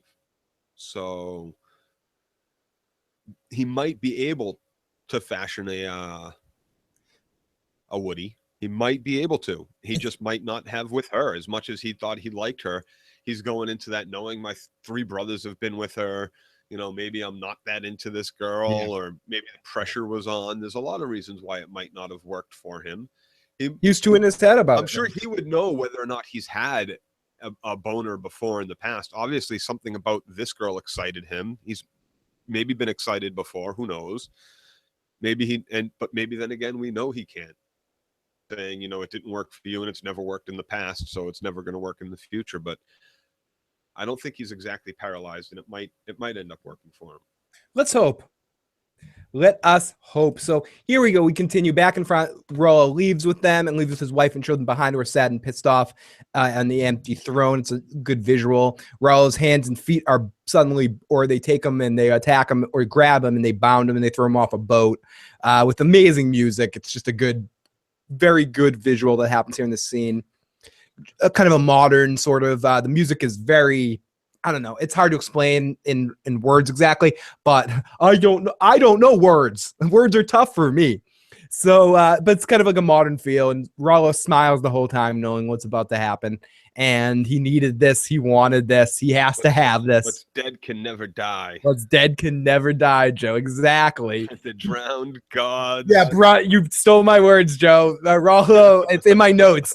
I want to put my screen up. Rollo smiles to the drowned god. He says, and he says, today is a good day. Today is a good day to die, but not today. He has his Klingon Jemadar fucking Dude, Greyjoy moment here. Never die, but may walk again. Yes, but maybe Rollo again. So they throw him overboard. They salt or some shit. Is that it? Yeah, he's from salt. He was born of salt and earth or whatever that salt and smoke. He was born of salt and smoke. I turned my corner of my eye and all I see is hashtag fuck Sansa in the live chat. That's all I need to see. They're going off, and Gilbert is Sansa of Vikings. They still haven't stopped with the Game of Thrones. They weren't. No, we're never done. You could talk about Vikings. You could talk about Game of Thrones for 1,000 years and still have more to talk about. Joe, I'm on page 14 of 16 notes, and the minute we get to 16, you know, subject's quickly changing. So anyways, Lagertha and Astrid and her army arrive in Kattegat, and Lagertha plans on keeping her word by taking back what was her. Lagertha watches as her army slowly takes over the village. Time for some Aslaug killing as I'm cheering. Time to kill Aslaug. Time to kill Aslaug. I'm singing the song. It's time to kill some Aslaug. But all we get is Aslaug doing some sort of ceremonial bullshit while her town's getting fucking slaughtered outside. She's like slowly like putting on her furs and makeup and grabbing, and she's got a couple of guards behind her as she grabs her sword and lays it in her palms and walks slowly out her fucking longhouse. Like, while her town is burnt and fucking murdered, she's doing nothing. The good queen, that warrior queen that she is. Of course. Fuck you, Aslaug. Fuck you. What a fucking douchebag. Maybe if I give her a sword, she won't kill me. No, bitch, you have to die. You pretty much have to die. I don't see how Aslaug gets away with invading Kattegat and taking those two boys captive and not murdering her. You murder her, you become the queen of Kattegat until either Bjorn gets back to take his kingdom or Ragnar gets back to take his kingdom, and those two boys have nothing to fucking say about it. You leave her alive and leave her allies around to plot with those boys and other shit. You have to kill her. You have to kill her. She can't stay alive. Hashtag Blood Eagle that bitch. Sorry, that was a little killing Aslaug music. Every fucking episode I get excited thinking this is the day Aslaug dies. They disappoint me. Hashtag fuck Aslaug, says Timo. I want Lagertha to Jon Snow that bitch with her bare hands, says Eli. I fucking need to see it. Need to see that shit. You guys just hoping she's not fucking surrounded at a dumpster right now. That's all I'm hoping. I'm hoping she's on her knees in a line. I will also say, not to spoil another show. I'd also say she's not going to pull a swimming underwater like an Aaron in a river, in a lake full of zombies. So time for some Aslaug killing, and this episode needed this action here. I'm not action, like I can deal with episodes that aren't action crazy. This episode needed this action, and the season needed this action, and it gave it to us. We get the attack on Kattegat. Lagertha, the slaughter of the men too. The slaughter of some men. It's just some great action. A little girl's running at like an Aslaug's dreams. We just see Vikings fighting, which is really a lot of fun to finally see again. We see Torvi's group. That part of Aslaug's plan is have Torvi and all her little group pull some bow and arrow stuff. Oh yeah, and I loved how they used her to get those two boys up. You know, Aslaug really needs to see you guys. Can you come on up and see us for a bit? Great plan. So Queen Aslaug, we see her finally, and she unwraps her really awesome looking sword, and she prepares for war, I guess. And she goes out. You don't go. This is not how you prepare for war. You don't like walk out into battle holding your sword like this to prepare for war. When have you ever seen anybody enter a battlefield with their sword across their palms? Well, what kind? That's well, maybe a porn star going in for. Thanks for invading. Like what? Eli says the fight choreography looks better in this back half of the season. Yeah, I don't know what the fuck she was doing, Joe. So Aslaug unwrapped her sword. She's ready for fight, I guess. And she's going to go try to fight. Stop saying that, dude. She's not going out there to fight her. I refuse to believe that is going to end up a fight. No, I want to stress this. Even if Lagertha walks up and murders her brutally, she's not going out there to fight. She's going to go out there and be like, here, and then Lagertha's going to kill her. That's the only thing that is allowed to happen at this point.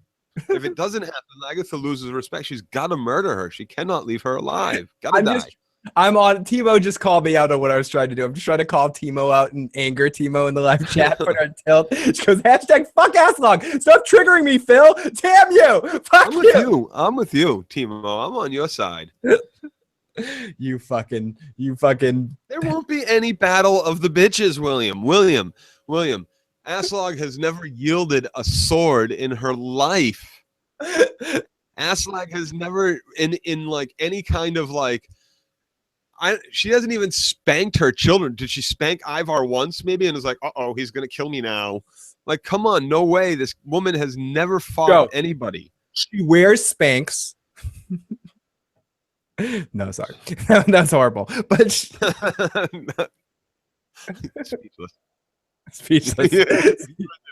Yeah. Okay, you win. Okay, good point, Phil. So Ragnar is still walking with Ivar on his back. He's exhausted, but he tells Ivar they made it. He puts Ivar down. Love you, Allie. That's awesome. Allie. That would definitely throw your opponents off. It really will. Batman. Aslaug is about as useful as nipples on a breastplate, says Eli. Allie, we love you, Allie. Thank you for all the support. You guys are fucking amazing. Huge hug to you. Go hug yourself in the positive way. I'm a turtle. Allie, that means so much to us. Thank you so much. Nostrils on a turtle. Teenage Mutant Ninja nostril. Teenage Mutant Ninja nostril. Joe, you know how my mind works. I was about to say that. My cheeks are hurting from smiling. This is horrible. Okay, so. Oh, yes. That just makes me want to fuck Allie. Right there behind you, and all I could think of was the movie. Allie says we're entertaining as fuck. It just makes me want to fuck Joe. All this talk tonight. Okay, so speaking of fucking, Ivar asks not fucking. Ivar asks them what they're gonna do. I had to transition somehow, Joe. So he's still walking, and Ragnar says no matter what they do to him, and they get separated, they must remain quiet and act like a cripple so they don't feel threatened by him. If they know how smart and capable you are, they may see you as a threat and kill you too, or stop or grab you too. Ivar asks what they're going to do. Ragnar just gives him this is my end sort of look, and it involves him getting hurt. Doesn't sound like a good plan, but they kind of laugh with each other and have a good balance going back and forth. And I wrote it again in my notes. These two have excellent chemistry. Ragnar leans in, he kisses him on the forehead, and he walks towards the village. Ivar's crawling in front of him as we get the dark music foreshadowing the inevitableness of Ragnar's journey. There goes Jimmy. What's the dog's name? Jesse. There goes Jesse. There goes Jesse. Ragnar. There goes Jesse and Ragnar. As they approach the village soldiers raise their arrows at him. Some villagers scream, and Ragnar raises his hand and smiles with the end of the episode. And that's our end of the episode of Vikings. Such a great episode of Vikings. And I liked it. My favorite so far. Yeah, it's my favorite one so far. I would say the first one, the second one, but this one, they really got things moving. They set I loved the keel tie off. Yeah. The keel haul. It's not quite a keel haul, but it's a keel haul kind of. Oh, it was great. Eli was with you in the live chat show. There goes Jesse. The closest Aslaug has gone to fighting anything is when she brags about her stupid father killing that non-existent sea dragon, says Eli.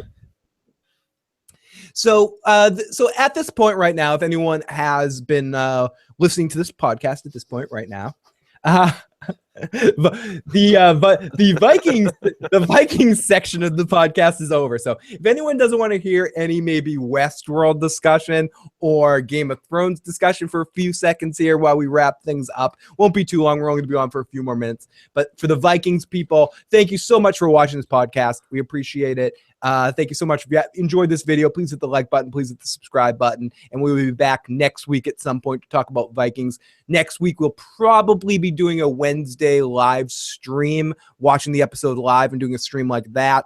And then the following week, maybe we might be doing the podcast. We might do alternates, or maybe I can get, if Joe has access to a vehicle on Wednesday, or maybe I can come pick him up or something like that. We can get Joe to come by on Wednesday and do a live and in person live stream of the next episode of Vikings. Katie works Wednesdays, so cool. So here we go. So everyone, thank you so much. Vikings was great this week. Good episode. And now time for something different. Something different. So Joe, before we'll get into Game of Thrones, people are talking Game of Thrones in the live chat, and feel free to. We're now open to questions or pointing us in different directions. Someone asked what I thought about what we thought about Rogue One. I don't think Joe's seen Rogue One quite yet. I saw it. I liked it. Is Ford dead? Who? Ford Lincoln Mercury from The Postman? I like Harrison Ford. Harrison Ford. Yeah, that's what it means. Don't look at the live chat right now, Joe. So I could care less. It's okay. From what I understand is this isn't supposed to be canon. This isn't supposed to be from canon or to do. Are you talking about Star Wars right now? Rogue One, yeah. No, Rogue One is the story. I watched it last night. It's the story of how they got the plans on how to destroy the Death Star. Okay, for anyone that does not want spoilers, I ended up in R2-D2. Help us, Obi-Wan. You're right. Our only hope. I'm not going to be spoiling the movie, but what I will say is I liked it a lot. I thought it was a good movie. My one fear is that it's not about the movie itself. It's more about the oversaturation of Star Wars movies. I think after a while it's going to seem hard to take, and it's going to ruin the specialness of it. I think as a whole, the movie was really good done, especially the last half of the movie. The last section of it was really, really good. The first section, the beginning drags it's a slow build. And because I didn't care about a lot of the characters as much as I should have cared about the characters, because I don't like prequel type things where you know where it's going to lead to.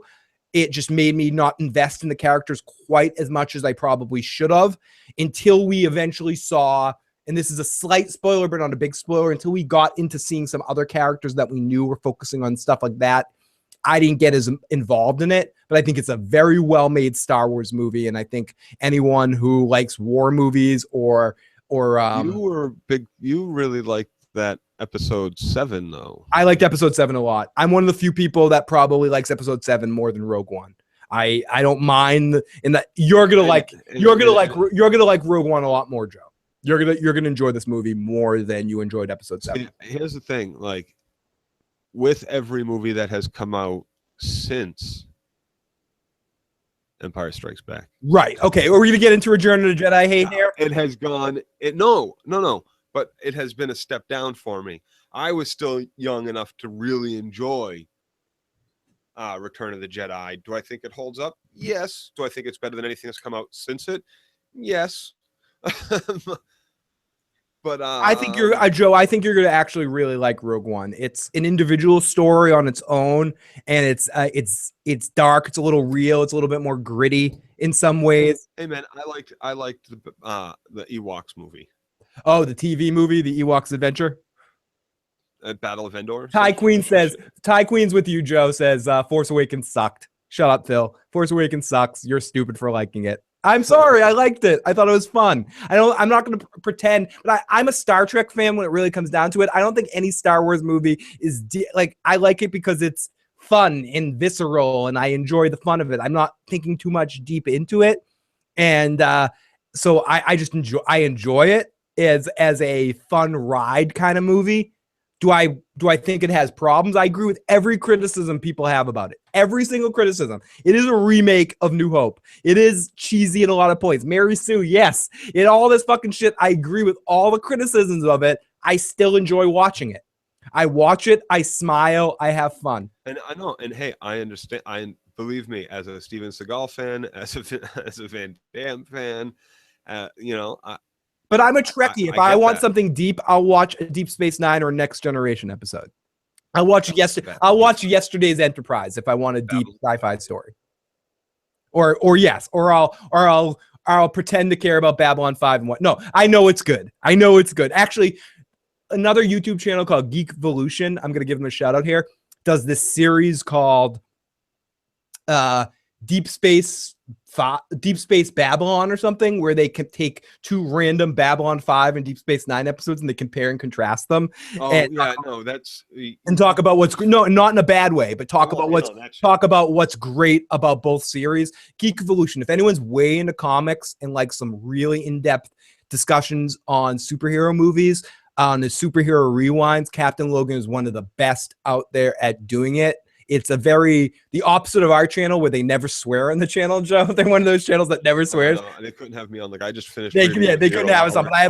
But I have a lot of respect and love for Captain Logan and Geek Evolution. If anyone's ever checked out, especially Superhero Rewind, so definitely check out Captain Logan if you're into any of want to hear some really good analysis. I think no one dives deep like Captain Logan does. Anyways, this is how I rank them: 1, 4, 6, Rogue One, 3, 2, 5, Force Awakens. No, here we go. This is episodes, not the order in which they came out. So episode 5, 4, 6, 3, 1, 7, 2. Okay. My favorite of all the Star Wars movies is, I don't want to be so traditional and say it, but I think it's Empire Strikes Back. I think it's hard not to say Empire Strikes Back is the best of the movies. I think it just is, like, because it wasn't directed by Lucas, but it was in of that age of that cast. It just really works on so many levels. Then he cuts open his fucking tauntaun and he spends the night in it. Like, that's hardcore shit. Like, you kid? Oh.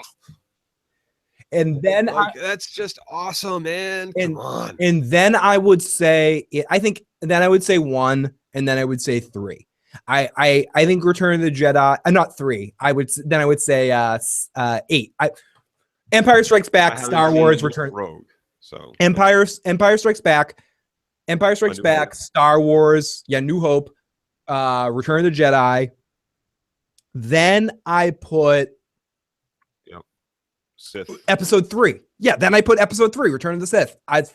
You can call me a fucking idiot as much as you want. Episode 3, I think, separate yourself from it a lot. I am an idiot. I enjoy Episode 3 a lot. I think that's the fourth, but that's still the 4th best movie, and it's the best of the 3. Then I would put Rogue One and Force Awakens. This is where I get weird. Then I would put fucking Episode 1 and then Episode 2. Episode 2 is my least favorite. By far the worst piece of trash. The Ewok movie, that separate Ewok movie that came out, was better than a lot of people. A lot of people put Phantom Menace.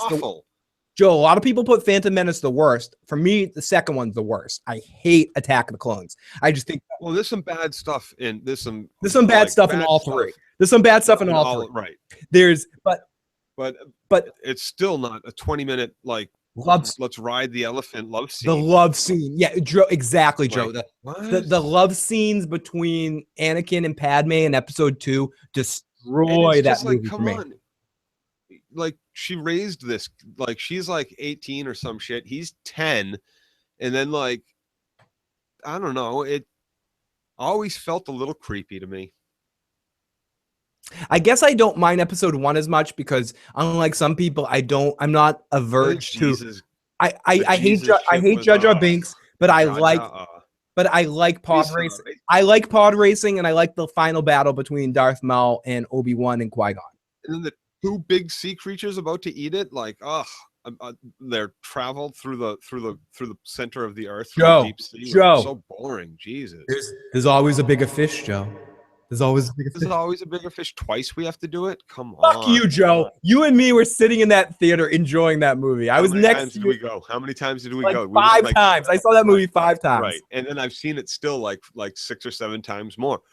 Like as far as I'm concerned, I like the darkness of Revenge of the Sith better than I like the Phantom Menace, but ultimately, I think the reason why I saw it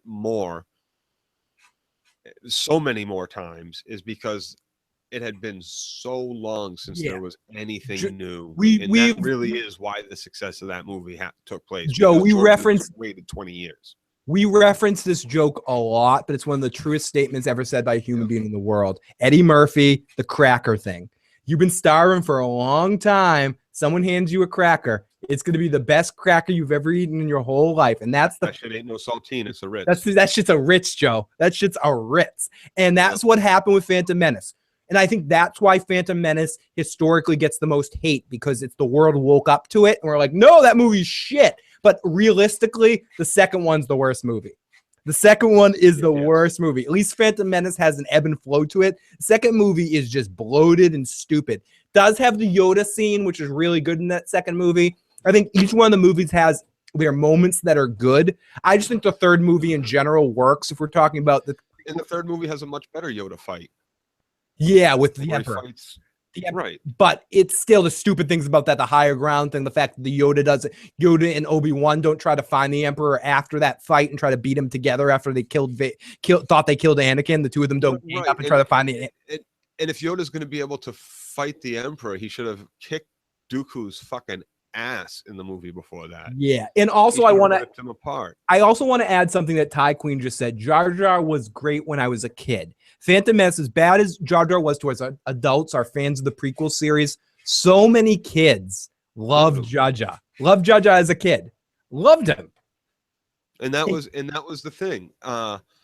Quixote had a good night's sleep. Capture the kids. And when he came out with Return of the Jedi and the Ewoks, what do you think those were? That was to capture a complete new generation of children. Joe, do you know what he wanted to sell the tickets to? Not only the adults who remembered the older movies, but that he wanted them to bring their kids and make them fans of the movies as well. So do you know what pisses me off about the Ewoks though, Joe? He did that with Jar Jar. The biggest thing that pisses me off about the Ewoks though is that it was originally supposed to be Wookiees. In the original script, it was supposed to be Kashyyyk, and it was supposed to be Wookiees. And that would have been much, much better. But they expand the world a little bit with the Ewoks. And he brought in... We already had Wookiees. Fuck you, dude. It should have been a planet of Wookiees. Right, but he couldn't have done it. They wouldn't have been able to do it. What Kashyyyk ends up being, what we see of Kashyyyk is unreal. It really looks fantastic. And we don't get nearly enough on the Wookiee planets as far as I'm concerned. No, I mean, if you really want to explore the Wookiee planet, play Knights of the Old Republic and walk around Kashyyyk. I can't. I've tried so many times. I can't play more than 50. You don't like role-playing games, and that's the problem. It's not. Come on, World of Warcraft. That's an MMO. That's different because you're playing multiplayer against people. And what you liked most about WoW was the excitement you felt in the PvP server where you could get killed at any time. That's what made it exciting for you. It's not about the role-playing aspect. You yada the role-playing aspect of it. But then I like all those Telltale games as well. That's right? Different. It's a choose your own adventure kind of story. You're almost watching a movie. It's different than role playing. There's no combat. It's real time action. Last of Us is first person shooter type stuff. You're actually action heavy. It's not like turn based role playing. Correct. You hate turn-based role-playing games. You hate there's not a single turn-based role-playing game that you like. No, there's not. I've tried it. I've tried with you, Joe. There's none. And Magic's a fucking card game, you douchebag. But you can play it on computer. But you've never done it, you fucking asshole. Iron Throne says, I think the correct title of that movie was The Fandom Menace. I think this is the closest people have seen of our actual friendship, Joe, right here. You fucking... Jojo was great. Oh, shit, you're younger than me. It doesn't happen often in the streams I frequent. Never heard of the Ewok movie, though. Yoga is the sexless period. Yoda is the sexless period of Star Wars. But yeah, Joe, you don't really like role-playing games. For the most part, they're boring to you. You don't care for shit about a story of a game. Even in Warcraft, when you played that every day, you didn't listen to the stories. You just yada yada. You click, click, click, click, click, click, click, click, click. Gets the action. What movie would you advise someone who never seen Star Wars to watch first? Episode 4. Of course. Maybe Rogue One. Maybe Rogue One. Rogue One might be the one to start on. No, how can you go from watching any movie with today's effects, though? That's one thing about this movie, Joe. When you finally see it, it does an excellent, excellent job of making it feel like it could lead right into episode 4. Like, really awesome job. Like using. Like, I don't want anybody to think I sound like I'm not going to go see this movie. I'm going to go see this movie. This is a movie that I will see. Yeah, no, you will. I mean, you like. I will see every Star Wars movie that ever comes out because they've had me since I was, 3 or some shit. Like, but what's interesting though is that okay. Let me tell you. In the basement at my parents' house, there was a poster that was put on the wall when we first moved into the house, or shortly after, in like what was the game room in the basement. I think you've seen that poster before, like not the poker room, but the other room near the bottom of the stairs that had the poster from 1979 or 1981 from like a cereal box of Star Wars poster that didn't come off that wall until 1 month ago. It's been on that wall for like 38 years. It came off the wall a month ago. Do you think these movies can stand alone without the nostalgia effects? I think the original trilogy definitely can. Can't go wrong with watching them in the order they came out. 4 is the one that started it all. I would watch 4 first, Timo, and then I would watch 4, 5, 6 in that order. Then I would go back and watch the new one, the Rogue One. Then I would watch the Force Awakens. Then I would go back and watch the prequels. For Star Trek, I would actually say no. Tell them this is the order you watch them. Do it, Joe. Tell them. 4, 5, 6, 1, 2, 3, 7, 8. You watch them the way they came out, like every other motherfucker on this planet did. What makes you so special, bitch? And that's what I would tell someone who's never watched any of the Star Wars movies who needs to watch them now. For Star Trek, if you're interested in watching Star Trek movies, I would just start with Wrath of Khan. Skip Star Trek, the original movie. Start with Wrath of Khan, then watch Star Trek, the motion picture, dude. Don't skip the motion picture. Skip the motion picture. Watch 2, 3, 4. No, listen to me. Fuck Joe. Listen. Watch 2, 3, 4, then watch 1.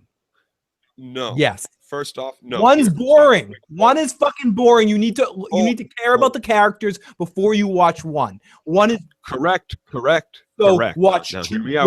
Hear me out first. Watch 2, 3, and 4 because they're a trilogy with each other and they're funny. They're faster paced. They're good action. They all connect together. Then watch 1. Then watch 6. Never watch 5. Never. No. Stop. This is what you do with Star Trek. You watch the original series, then you watch number 1, then you watch 2, 3, and 4, and then get into Next Generation. You can't watch, Joe. I know ideally you want to do that, but you can't watch the original series now. It's so fucking dated. It's tough to watch. No, it's wonderful, especially, and this is what's going to make it wonderful for you, because you're going to watch this series and you're going to have already seen the movies that have just come out, the recent movies, and you're going to go, holy cow, these people are acting just like those guys that I saw in those movies, because these new movies that came out, they do such a wonderful job at those characters. Spock, Kirk, Bones, Sulu, and Chekhov. Yeah, I'm sorry. Someone said, "Oh, I remember about Star Trek the motion picture." Beautifully casted. All I remember about Star Trek the motion picture is that bald girl. V'ger. Yeah, the Sinead O'Connor girl. Wrath of Khan, says Katie Crow, the live shot. Says, fucking, so you should start with 4. Yes, Timo, start with episode 4 for Star Trek. For Star Wars, I mean. Easy. No, but you watch those series, and then actually after you're done with movie 4, after you've watched the original series 1, 2, 3, and 4 in that order, then what you do is you go out and you watch Galaxy Quest, and Yeah. you piss yourself laughing, and then you watch Next Generation. Galaxy Quest is the. You ever see the Nightmare on Elm Street movie, the New Nightmare, or whatever it's called? It's the new nightmare of the Star Trek universe. It's an unofficial Star Trek movie. It is wonderful. Oh my God, Sigourney Weaver's chest is amazing in that movie. We've mentioned this before, but I'm so excited Sigourney Weaver is going to be a part of the Netflix Daredevil universe. She's the villain of the Defender series. Nice. Tim Allen's best. Tim Allen's actually very good in the Santa Claus. I like him in the. Oh yeah, he's good in Santa Claus too. But yeah, it's definitely his best movie. It's definitely some of his best. Oh hey, Katie Crow in the chat. I see you. Katie Crow's in the live motherfucking chat right now. Oh yeah, the creepiest, most terrifying scene in the movie is the earwig. You are absolutely right. That's horrible, Katie. That is a horrible scene. Now I'm gonna have nightmares about that. Any movie ever. But yeah, Toy Story. Yes, Tim Allen is very good in Toy Story. Toy Story 3 is my favorite of the 3 Toy Story movies. Yeah, but voiceover acting is whatever. No, stop. Come on. It's really Galaxy Quest. After you watch all that, if you haven't seen Galaxy Quest, you are gonna love that movie and you will piss yourself laughing. So Joe, we're not going to get into actual spoilers right now, but Game of Thrones is being spoiled more now than any season before. Do you have any thoughts or feelings about that? I mean, are you okay that we're going to what? Excuse me? Do you me? like that the whole season? Do you like that the whole season before when there was 5 books who almost most people, at least a quarter of the people who watched the show had read or were picked up the books to read because of at least one of the seasons. Like those first 5 seasons, most people should have known almost everything that was going to happen. So those were like, as far as spoilers go, no, come on. They're like, let us have it. Who cares? Like spoilers. So you don't show it's you don't give a fuck. Bring it. Bring the fucking spoilers. Bring it because even if it is spoilers, still at this point it's still conjecture speculation. You just said that, Joe. Spoilers. Never before in a podcast have you sounded more like me right there. You just had a total me Yosemite Sam kind of moment. I don't know what speculation. With those real Game of Thrones links. We're going to get that more into that in a full Game of Thrones podcast, but there are this whole season-wide spoiler. I don't know if it's been confirmed, but the more pictures come out, the more some of the things that are said in these big spoilers are sort of being confirmed. It seems like we can start to point out the whole season before it's actually going to happen. I just fear that this season of Game of Thrones, a lot of people are going to know what's going to be happening before it happens, and it's going to feel a little bit like the beginning half of season 5, where people had already watched the first 4 episodes, so they knew what was going to happen already. So it's just about them doing it, what we see, what we imagine it. And I think it's a little different in the sense because these are actual filming spoilers, and we're going to get into this again on a specific podcast, and I haven't read all of it. There ain't no dragon dying this season. Bullshit. Who said that? Okay. Here we go. Fuck it.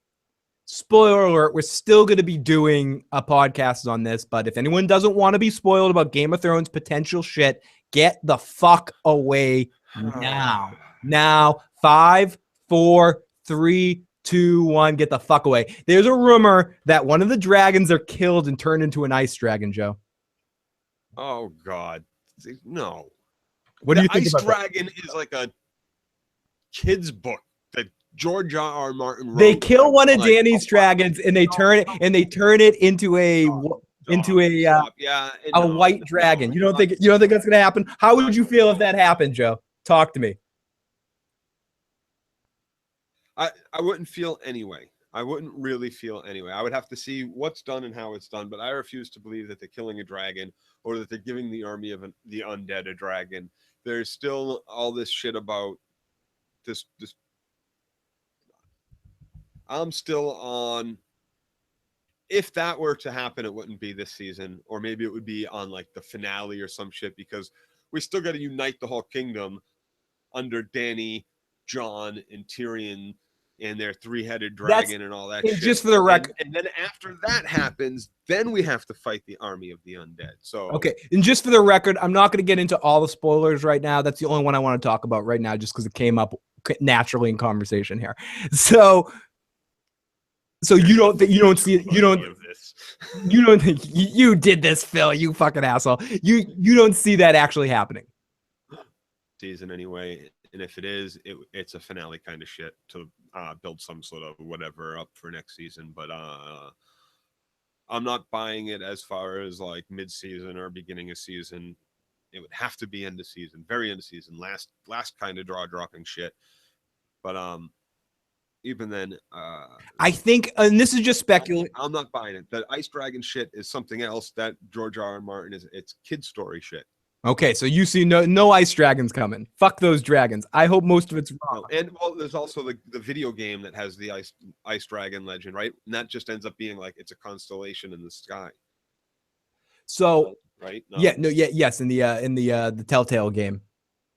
I'm cheering the death of a dragon. That means maybe Ghost will live one more season. There's a lot more other spoilers that we're going to get into, and that's basically what we're going to do. I'm going to try to pluck all the spoilers that we possibly can find that are out there and talk about each one and have Joe debunk each one. That's what I want to do. So that's a little preview of what's going to come out of that Game of Thrones cast, where we're going to get way into that shit. Katie Crow says, I can't say a good way of showing a dragon breathing ice. Right?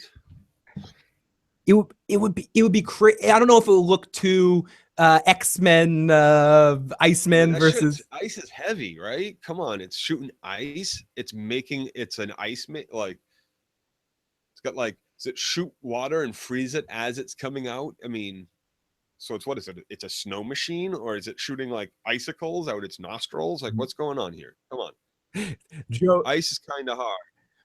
Ladies and gentlemen, Joe, the spoiler slayer. That's how it says.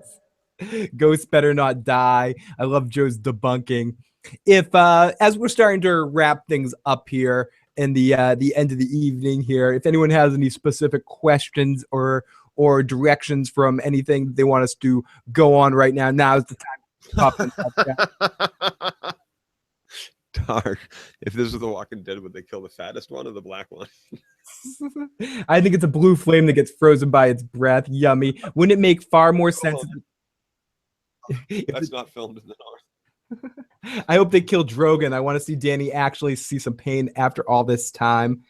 And so Joe, what do you see? I think we're going to see some White Walker stuff, but I think a lot of the stuff that we see in this season is going to be Dany dealing with coming to Westeros. I think it's going to be a lot. That's going to be the main focus of this coming season. And then the White Walker battle is going to be the last season.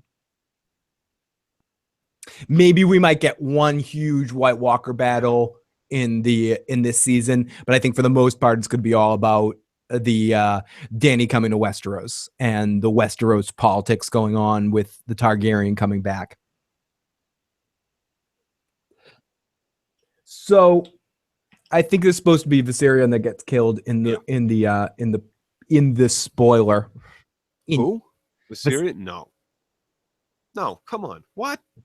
Come on. I'm just not buying it. I'm not buying it. And here's the thing.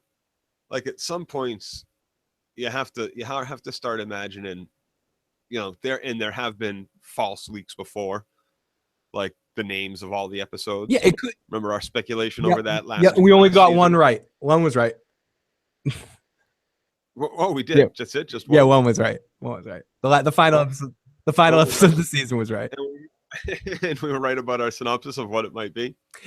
Yeah. See? When will you guys do a spoiler stream? Probably not next Sunday, but the Sunday after that, or sometime in between the week. We got to figure out the best time, but probably the next Sunday that Joe has off, we'll do a spoiler stream where we'll go through all the specific spoilers. A Sunday night 10:30 sort of Game of Thrones feedback off-season show. We've been due for one for a while, but now let's actually plan on doing it. And if it's not the New Year's Day, then we might do a New Year's Day night.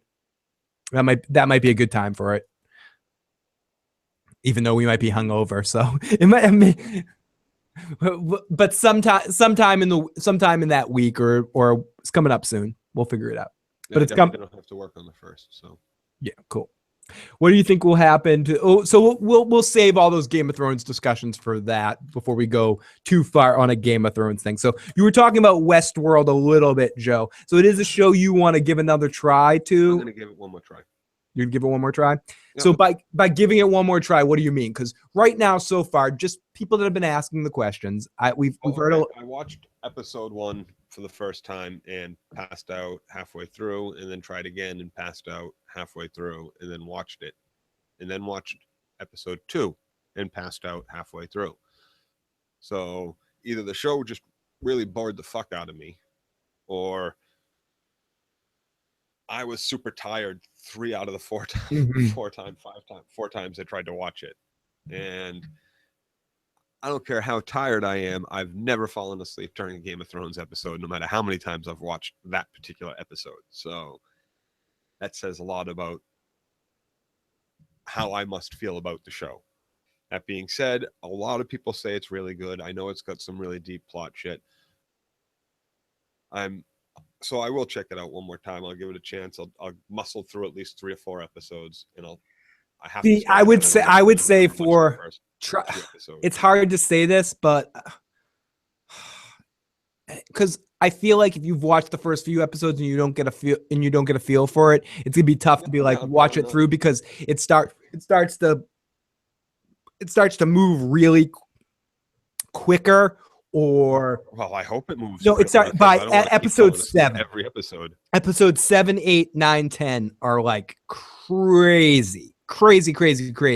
And it's a lot of what you're building up in those first 6 episodes is important for what pays off afterwards. Yeah, I'm sure. That's how it works. But it's got to pick up. It's got to. Okay, so you're gonna give it one more shot, and we'll check in with Joe in sometime in this Walking Dead off season, or over the winter sometime when Joe gives Westworld another shot. So finally, before we call it quits for the evening, Joe, now that I have you here, what are your thoughts on the mid-season finale of The Walking Dead? Okay. Holy shit. So I was just reading that comment right there. Joe, mad props to Rosita for taking the shot. Taking the shot. I talked about this in my live stream that I did. Why is it every single one of our fucking group, and apparently every single one in Egan's group, or at least that chick, right, can shoot at somebody or a zombie, a moving target, or whatever? Rosita has taken many shots at many zombies, and headshot.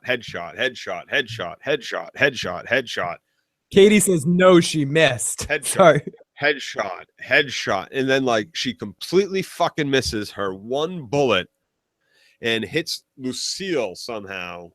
And we don't even get to see it, and the bullet doesn't like completely shatter the bat. Baseballs shatter bats, but this bullet coming out of a gun didn't. Like just broke her skin a little bit, grazed Lucille. It's like the worst shot fucking ever. The worst shot ever, gets everybody in trouble. And Negan turns into a Sith warrior and blocks the bullet too. Right, with the bat, right? And then like Negan's like, okay, kill someone. So this girl pulls out her gun, turns around and shoots like willy-nilly without even really having to fucking aim, and shoots whatever her name is in the face. Boom. That's how you do a headshot, right? Of course, headshot. Like, what? A headshot, 100 headshots in a row. Like, our heroes never miss their head. But seriously, boom. This one she misses. This one she misses. Of course she misses. Of course she misses. And in this situation, taking the shot at that moment, shooting Negan dead, I do believe the people that are there with him shoot their way out of this town and try to kill everybody in the town. Because if they don't, they're going to get attacked almost immediately by everybody in this town, probably. So that's actually a dangerous situation. But I think for the most part, you kill Negan, or one of them kills Negan, they don't get attacked like that. But what did you think of the episode as a whole? Was it best episode of the season? I've watched it twice so far, and I plan on watching it again. Okay, so definitely the best. So episode. all in all, you think it was? I agree. I think the good parts of that episode. I think I still think it could have been a really. If it was an hour episode, it would have been probably one of my favorite episodes of The Walking Dead of all time. And I just think it was a little. The beginning half drags a little bit. A little bit, yeah. But I think what's great about the episode is it's some of the best The Walking Dead's ever been when it gets good and gives me a lot of confidence for the back half of the season. It doesn't change what they did in this first half of the season to just stall time. But I agree. Yeah, I was very happy they killed off the mayor's final kid. That family line is done now. Yeah, Spencer. Very happy. Spencer dying, and I also just like how I would progress the storyline to the point. But like, as far as that being the thing that made Rosita like take out her gun and start shooting immediately, like, come on, you knew this guy was a fucking prick. Joe, you knew it. You even called him out on like his hoarding stash of shit for himself and like he was gonna go take off on his own, and he's a fucking doesn't stand up when he needs to. Like, he has to be convinced to go do shit, and like he immediately goes and tries to sell Rick out to this guy. Make me the leader, dude. This guy's a fucking claim game. You want it, you fucking kill Rick yourself, or I'm gonna kill you. What the fuck is that? You plotting fucking backstabbing bastard. Of course Negan's gonna kill you. What are you thinking, you moron? Stupid fucking idiot. Katie Crow says, Katie Crow jumped in the live chat. Katie Crow says, if you make poison the fucking lemonade, dog, poison the lemonade. Yeah, Joe, poison the lemonade. Katie says, if you take the shot, make the shot. But yeah, Joe, that's my next question to you. Poison the lemonade. Then you might be killing Carl and Judith too. Worth it. Still, poison the fucking lemonade. Oh gosh, I fucking but in general, what problems? And I think it's fun to rip apart The Walking Dead when it's fun to rip apart The Walking Dead. But I agree, I think it was one of the best episodes. Yeah, Glenn getting killed at right, Timo. Perfect. Yes, absolutely, Katie. Timo, you're right. Fucking ridiculous. I was saying before I even heard about Rosita shooting Lucille that The Walking Dead is coming to the point where Michonne is going to be cutting bullets out of the air with a katana pretty soon. Boy, was I right. Oh my goodness. So I guess on that note, who's in the boots? I don't know. Our person that's going to take over for Negan when Negan gets taken down, our next bad guy that they have to foreshadow at this point. Really? I was thinking it was You think it's someone we know? I think it's Tara's chick. Oh, you think it's the people from Oceanside? I don't think it's the people from Oceanside. I think it's Tara's chick. Critch says seeing Spencer get gutted makes up for a lot. Hey, I was probably too happy. The one that let Tara go, that helped Tara from that place. And so, I mean, what did they say? Oh, hence why I'm leaning towards reading this book. Oh, people are saying about the Game of Thrones spoilers. Not sure if they're gonna. Timo is saying she's not sure if she's gonna spoil herself. At this point, I want to talk about Game of Thrones, and it's almost useless talking about Game of Thrones unless we address the spoilers. So we kind of just have to get that over with. They're out there. We need to talk about them. So I've avoided them to a certain extent. I've read certain things, and I kind of read through. I saw the spoiler post. I read through it quickly. And I said, okay, I don't want to read that in depth. I'll wait to do a cast on it. Spoiler alert. Danny lands in Westeros. No. Yep. Happens. Swear to God. You're an asshole, Joe. So, damn, I need to watch that Tara episode again. I don't know if I read the spoilers. I'm just going to let myself be spoiled on the streams. Whatever doesn't get discussed will be a surprise. And I'm glad you have to consort with Timo. I'm struggling, but I'm leaning towards that direction. And Lucy, Katie says, I think that was the character's name, Lucy. But I think this is a good enough place as any to call this an evening. Thank you to everyone that's joined us tonight for the Vikings podcast and the after show discussion. Really appreciate it. We will be back probably next time, unless I'm up. We're back for like a random stream here and there, or a Sopranos stream that I might do. But we will be back on the next time, probably for our best of the year or our favorite moments of the year podcast, which will be sometime in the week between Christmas and New Year's, where we'll be just talking about some of our favorite moments in the TV show. It'll be less organized than that last cast that we did. We don't have to make a list, but just just I'll say to Joe now, just think about and make a list of like 4 or 5 of your favorite.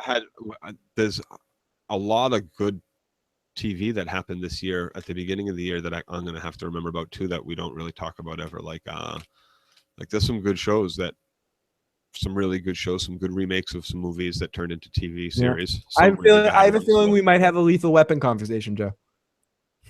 And a Limitless one. Yeah. Was Limitless this year though? It was this year. Oh, okay. So yeah. Maybe it was like this year and last year. Yeah. Like first. No, because they okayed to season 2 and it hasn't started yet. So I think it's the beginning of the year. Yeah, so we'll be talking about some shows. I also will be talking about some. This will be the opportunity where we might be talking about some CW shit. Might be talking about some Flash. Might even be talking about some Survivor and shit like that. So Preacher, Outcast. Yeah. So we're gonna be touching on a lot of shows that we don't normally talk about. So Joe and I and if Katie can join us, we're going to be talking about some of our favorite television moments of the year. So I'm not sure when that cast will be, but it'll be sometime in the week between Christmas and New Year's. And then I think maybe New Year's Eve night, Joe and I will be out here to talk about some Game of Thrones spoiler stuff. So look forward to that. And of course, Vikings on Wednesday. Maybe Joe will be able to come over and hang out on the couch to talk about some Vikings. Get some Lotus time. Yeah, exactly. Get some Lotus time on the couch with Stephanie and I to watch Vikings. So everyone, thank you so much. If you haven't already enjoyed this video, please hit the like button. Please hit the subscribe button. Thank you to everyone in the live chat. You guys are fucking awesome. Pull Your Dark, Eli, John, Katie, Crow. Lots of love to you, Katie. Critch, Timo, William, Iron Throne, all the other people that joined us throughout the evening. You guys are fucking amazing. We will be back soon as I'm stalling time to just get to the music. Casting couch with Lotus. Casting couch stuff with Lotus and Joe. Some dirty stuff. And also in the off season of The Walking Dead, I myself and Joe are going to do a podcast with our good friend Brendan to do a Walking Dead comic, what works about Negan in the comic that doesn't work on the show. Brendan from Bedrock Games. Yes, Brendan from Bedrock and Games. Heroes of Ogregate. Yes, we'll be joining. Yes, we'll be joining. We'll like that live action. Not Please live action, check out that.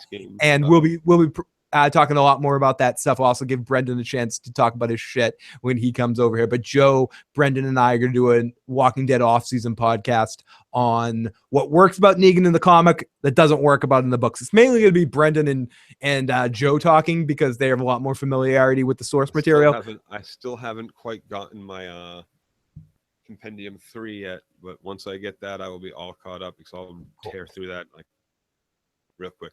So we'll definitely be doing that. And also we'll be doing a new Patreon cast pretty soon with Stephanie talking about her trip to Asia. So check that out soon. And thank you to everyone that donates on Patreon or PayPal and that has helped out the channel grow. And a couple people have asked if they could send us gifts and stuff like that. Yes, absolutely. If you check out on our Twitter page or on our Google Plus group, platinum, yes, you can send us stuff. We have a P.O. Box number in the holidays. You can, in fact, send us gifts and we will open them on weapons. Air. Yeah, we'll take.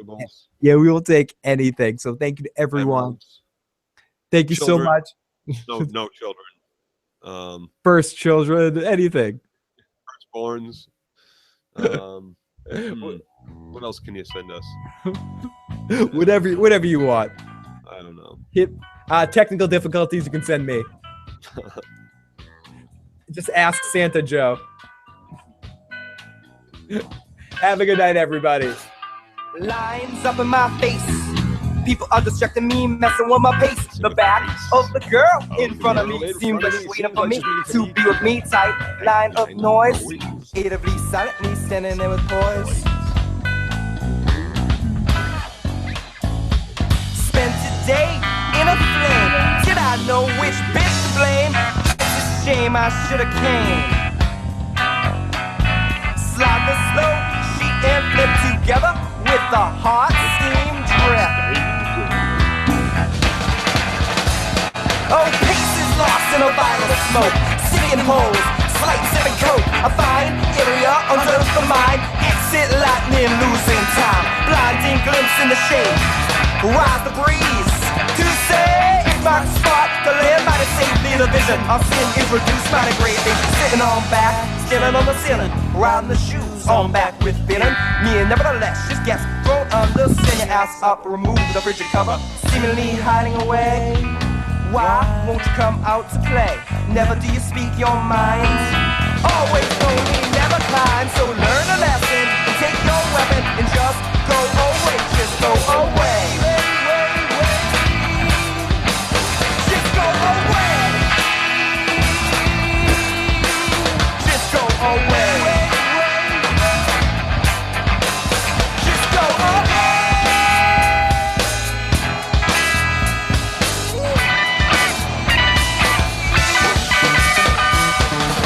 Places people are putting me, busting out rhymes and singing just what I see. Wait for a time, a place where I can be, smoke my herb while I meditate peacefully.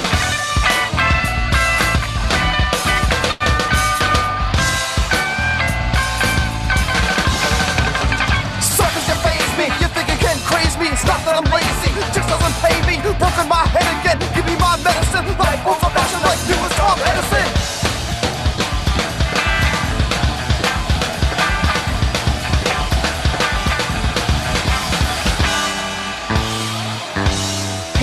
Lost in a vial of smoke, seeking holes, slight and sipping coke. A fine area under the mind, acting like we're losing time. Blinding glimpse in the shade, rise the breeze to say, X marks the spot, the land safely. Vision of sin is reduced mighty greatly. Sitting on back, sitting on the ceiling, riding the shoes on back with feeling. Me nevertheless just gets thrown under, skin your ass off, remove the frigid cover, seemingly hiding away.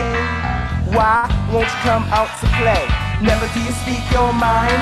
Always lonely, never kind. So learn a lesson and take your weapon and just go away. Just go away.